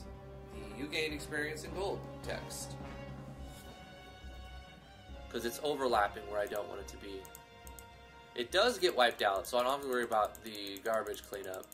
But I do need to move it down just so that it plays nice with leveling up after. So what's happening is we're getting sent to the level up room, and then we're also getting sent to the we're getting sent to the victory aftermath room, and then we're getting sent to the level up room, like one after another, so a frame apart. So we get the victory screen and then the level up screen right after, and that could have caused some problems. But if I place the items I get for, like, the images to represent the items we find in combat and the experience in gold text, I think it'll be fine. Alright, so where is that being displayed? Probably in the draw GUI layer somewhere. Draw experience, da, da, da, da, da.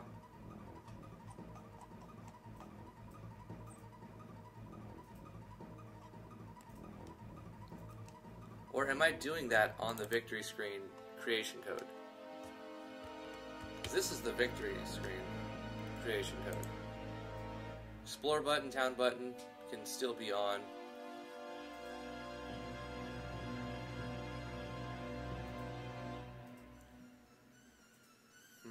So I'm not doing it there.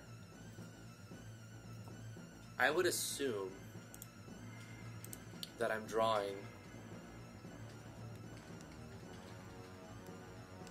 that here somewhere.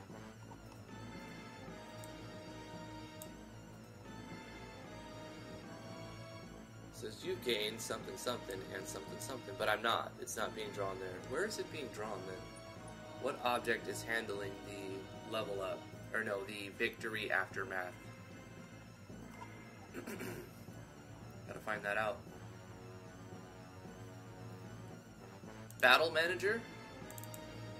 It's in, yeah, okay, it's handled in the battle manager.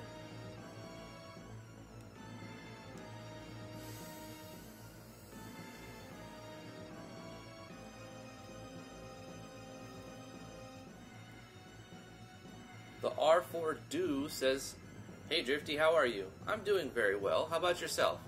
How are you doing?"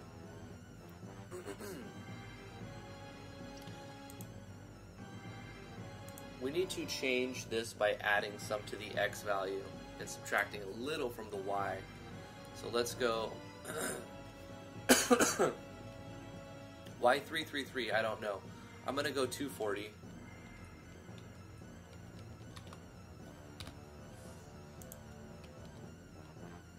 We need to add to the Y. Let's do 540 and 222. Yeah, we'll go 180, 192.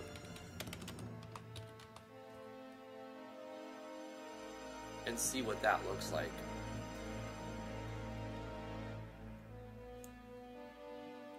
I kind of feel like I want to represent this, show victory spoils,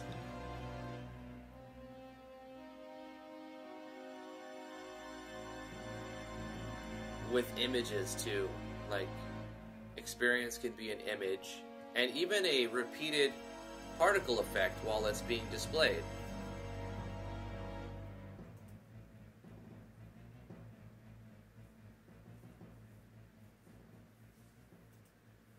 So why not? Why not? Why don't I do that? Okay, I'm gonna do that. That means I'm gonna have GUI, set the color. Okay. The font is gonna be set early, and then I'm gonna draw EXP, and then doop-de-doo, and then draw gold gain.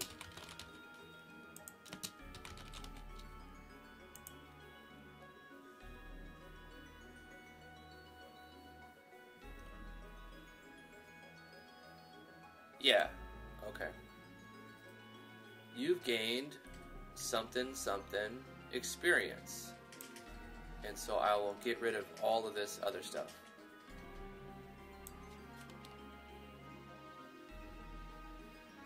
And just go like this. EXP points.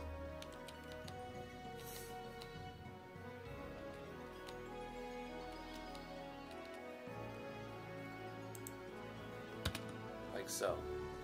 You've gained that much experience points.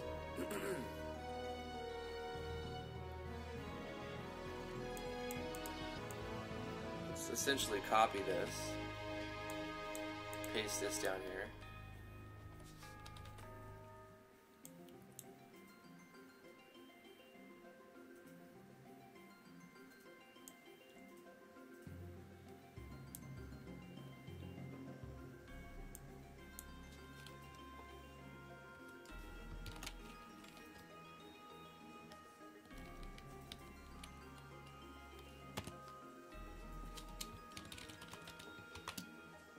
Because we have a shadow. And now we do the same thing, except we're going to put the draw shadow first.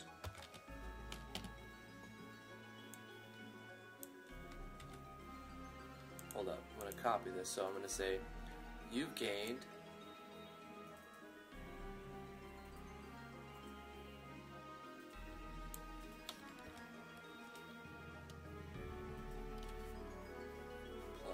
string, player data, last gold gain, plus gold coins.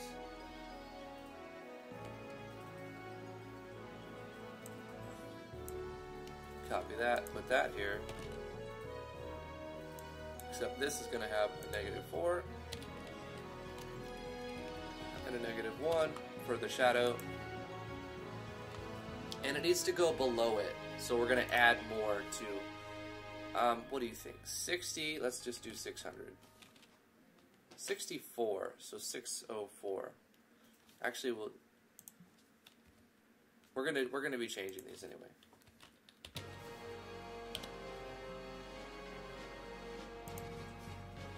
$640, $540, $640, 100 pixels apart. That's probably too much.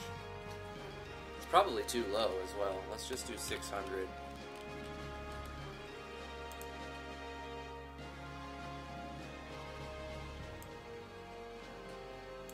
And I want to draw sprites and particle effects while this is happening.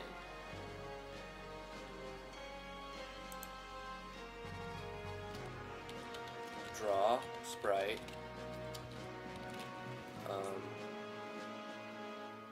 What are we going to draw?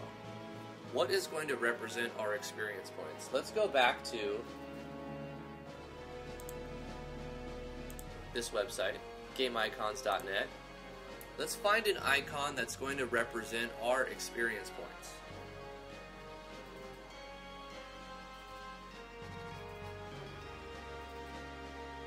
Let's type in EXP. Looking for explosion. Let's type in learn.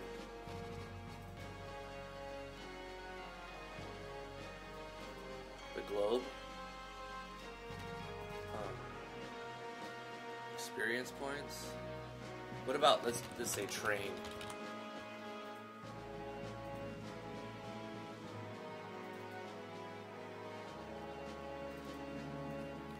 Let's put in skill.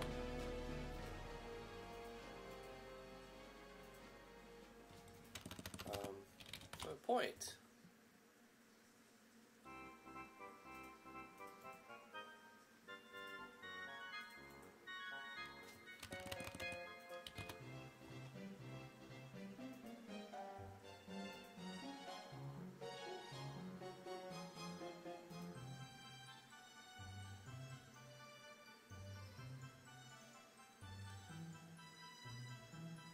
I mean, that kind of ranking up arrow type thing could work for experience points. I'm going to go with that one. Good enough. We'll take that one. Let's go ahead and show it in the folder.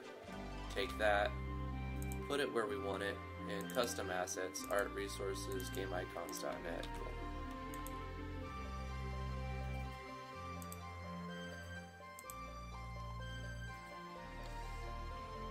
Let's go to buttons, create a sprite, and go S_EXP EXP points.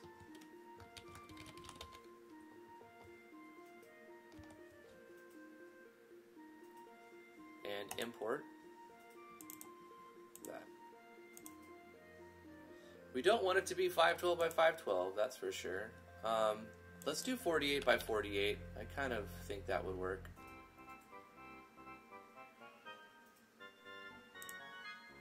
And we will middle center the origin anchor point. Let's add another button. First, let's get it. Let's get it. Lego. We need an icon for gold. I think I already have one.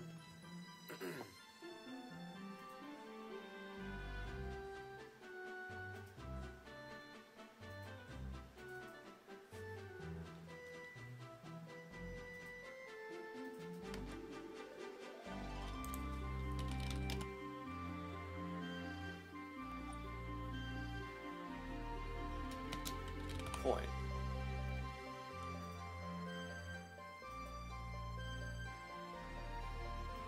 Let's just put in coins. Hey, I like this one. Leg it.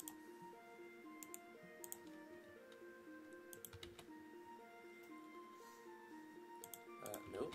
Yep.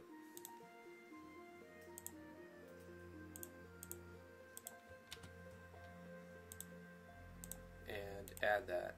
Create a sprite. S underscore gold coins. Import that. Let's do 48. Middle center. And we got it.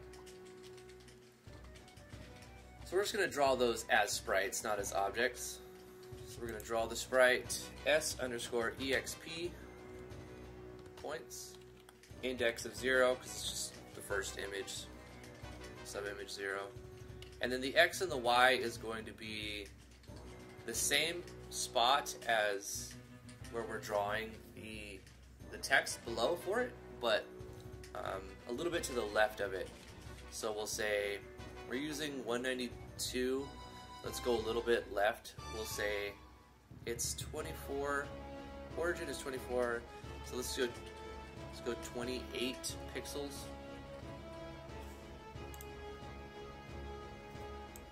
So let's go 192 minus 4 minus 24 minus 4 equals 160.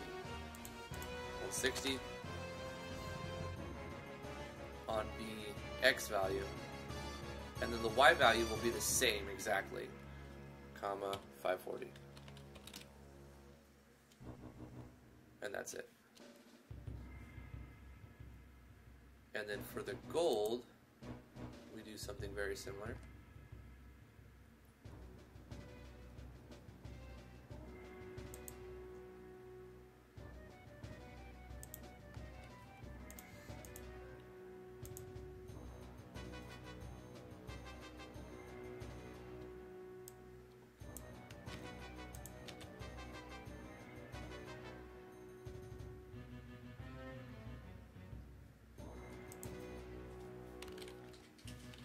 Only thing we change is the Y value for now.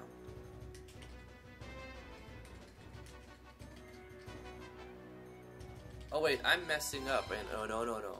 Y is top down, and then X is, so we want it more to the left and more to the bottom. That's right.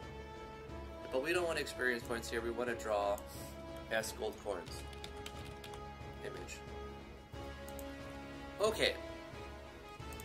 Now let's level up in combat or after combat. Okay. And see how it looks. Can we play to this RPG? What's better, GameMaker Studio or RPG Maker? It depends on what you're trying to do. I wouldn't say either one is better than the other. They're different. Apples and oranges. Oranges. God. If you want to make an RPG specifically and you don't have a lot of skill, or you want to use a lot of pre-made assets,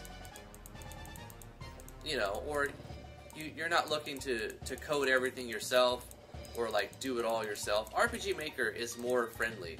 RPG Maker is a lot easier to use for sure, but GMS2 definitely has the capability to make the same RPG as you can make in RPG Maker, and probably run a bit smoother and have a little bit more capability. However, you have more people using RPG Maker MV, I think.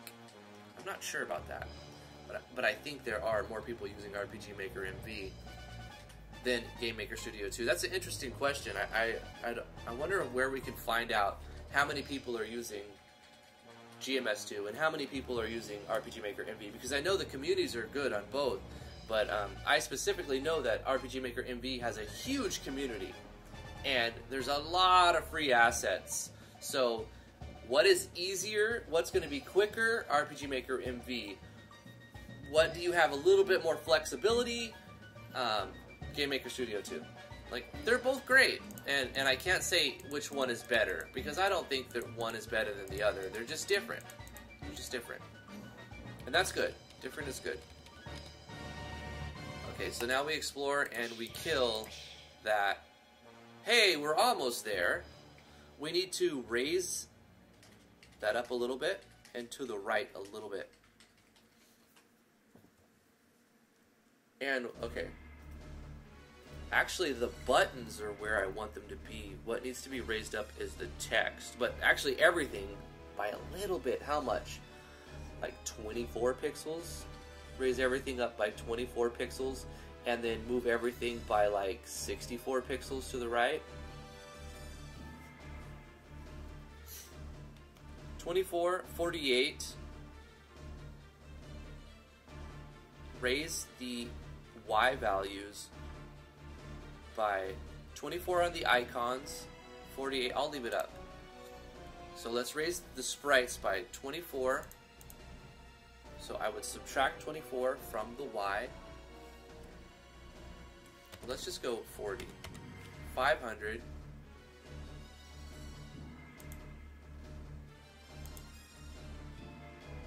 And then 540, 560. Yep. And then, and these need to be 24 pixels higher, because this 48 by 48 and the origin's in the middle, so 24 is half of 48. And the text I want to be kind of lined up from left to right, like icon text, if you're reading it left to right, not so much of an offset. So easy to do. Take the number that you're drawing that, and then subtract 24 from it. So if I do 524, and then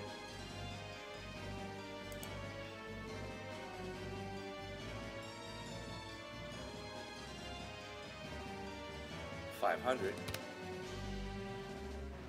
get that.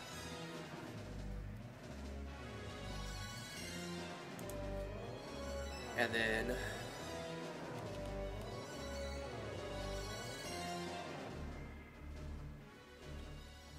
subtract. We're trying to subtract.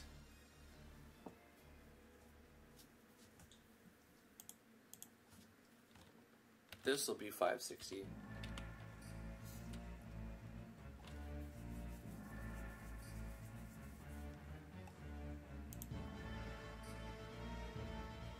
That's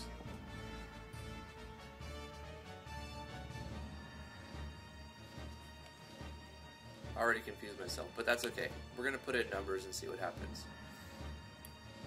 Sprite has to be what, higher or lower number, because I want it to, you have a 24 pixel offset.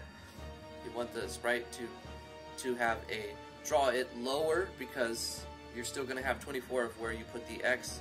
So higher number on the sprite and then lower number on the text. Oh yeah, okay. Last thing. Higher number on the sprite, 540, 24. Difference in size is 48, so let's use 60 for padding. So 5.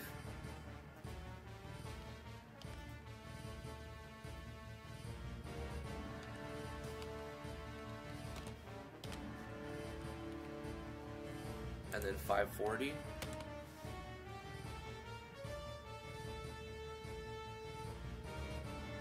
And we need to move it over to the right, so we'll use, instead of 192, we'll replace all these 192s by adding, I would say, like 40 pixels, 30 pixels. Let's do that, 222.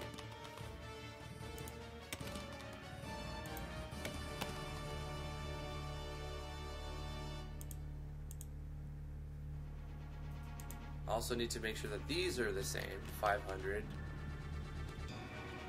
And then 540, this is going to go from 600 to 540. Okay. I've done some changing of things. Let me test it. I have to end the live stream really soon. We have to go to a physical therapy thing.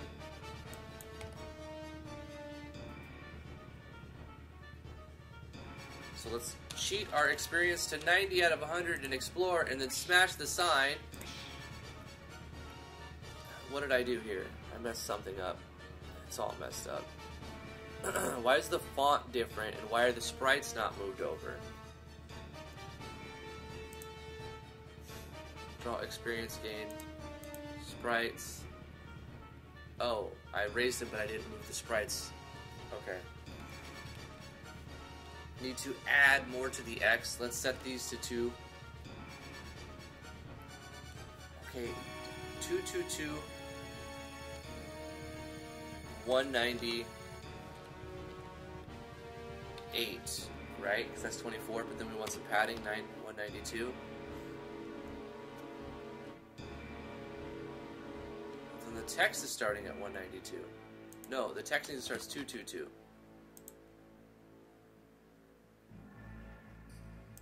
Now I'm rushing. Okay, I gotta just get this down real quick. 192. Let's try it. Guys, thank you so much for coming to the live stream. I really appreciate it. Can we play this RPG? Can we play to this RPG? I'm going to let you guys have this RPG for free when it's done, for sure. We still didn't get a good name for it. I think we need to think of a good name. Experience. If you'd like to support what I do, I have a Patreon page. You can back me on patreon.com/driftwoodgaming. I really appreciate that. Let's level up. There it is. How about that? So look, you get right there. You've gained 10 experience points. You've gained 9 gold coins. I'm going to lower the text on the gold coins one a little bit, but I like how that gives room for text. And we leveled up. We got our items. Hopefully those go away. They do go away like they're supposed to. Fantastic. The last text needed to come down just a little bit. So 540. 48 difference and some padding. Let's do 60 then. We're going to do that to 560. And we could actually do a little bit more to the right on all of these. So let's just add 10 pixels. 30, 30, 30, 30, and this will be 202. And this will also be 202.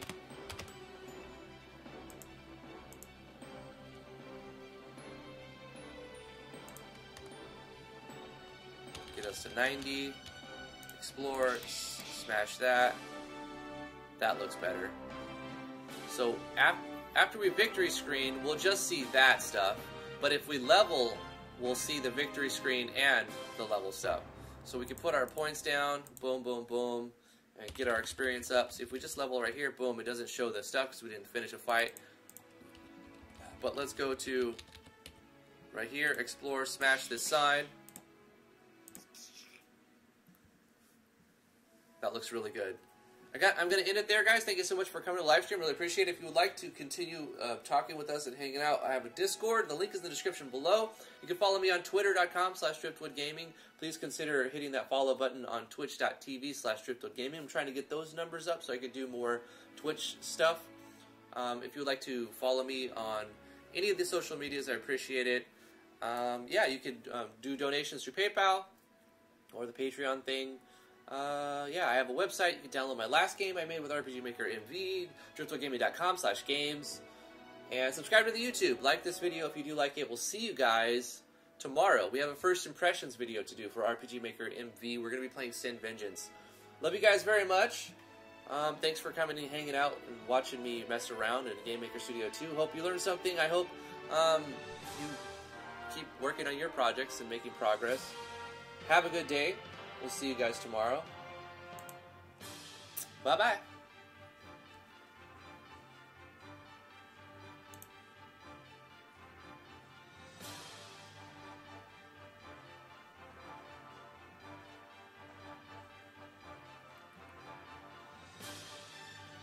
Evolved says I have a question about a plugin for RPG Maker V. Ask it on the Discord.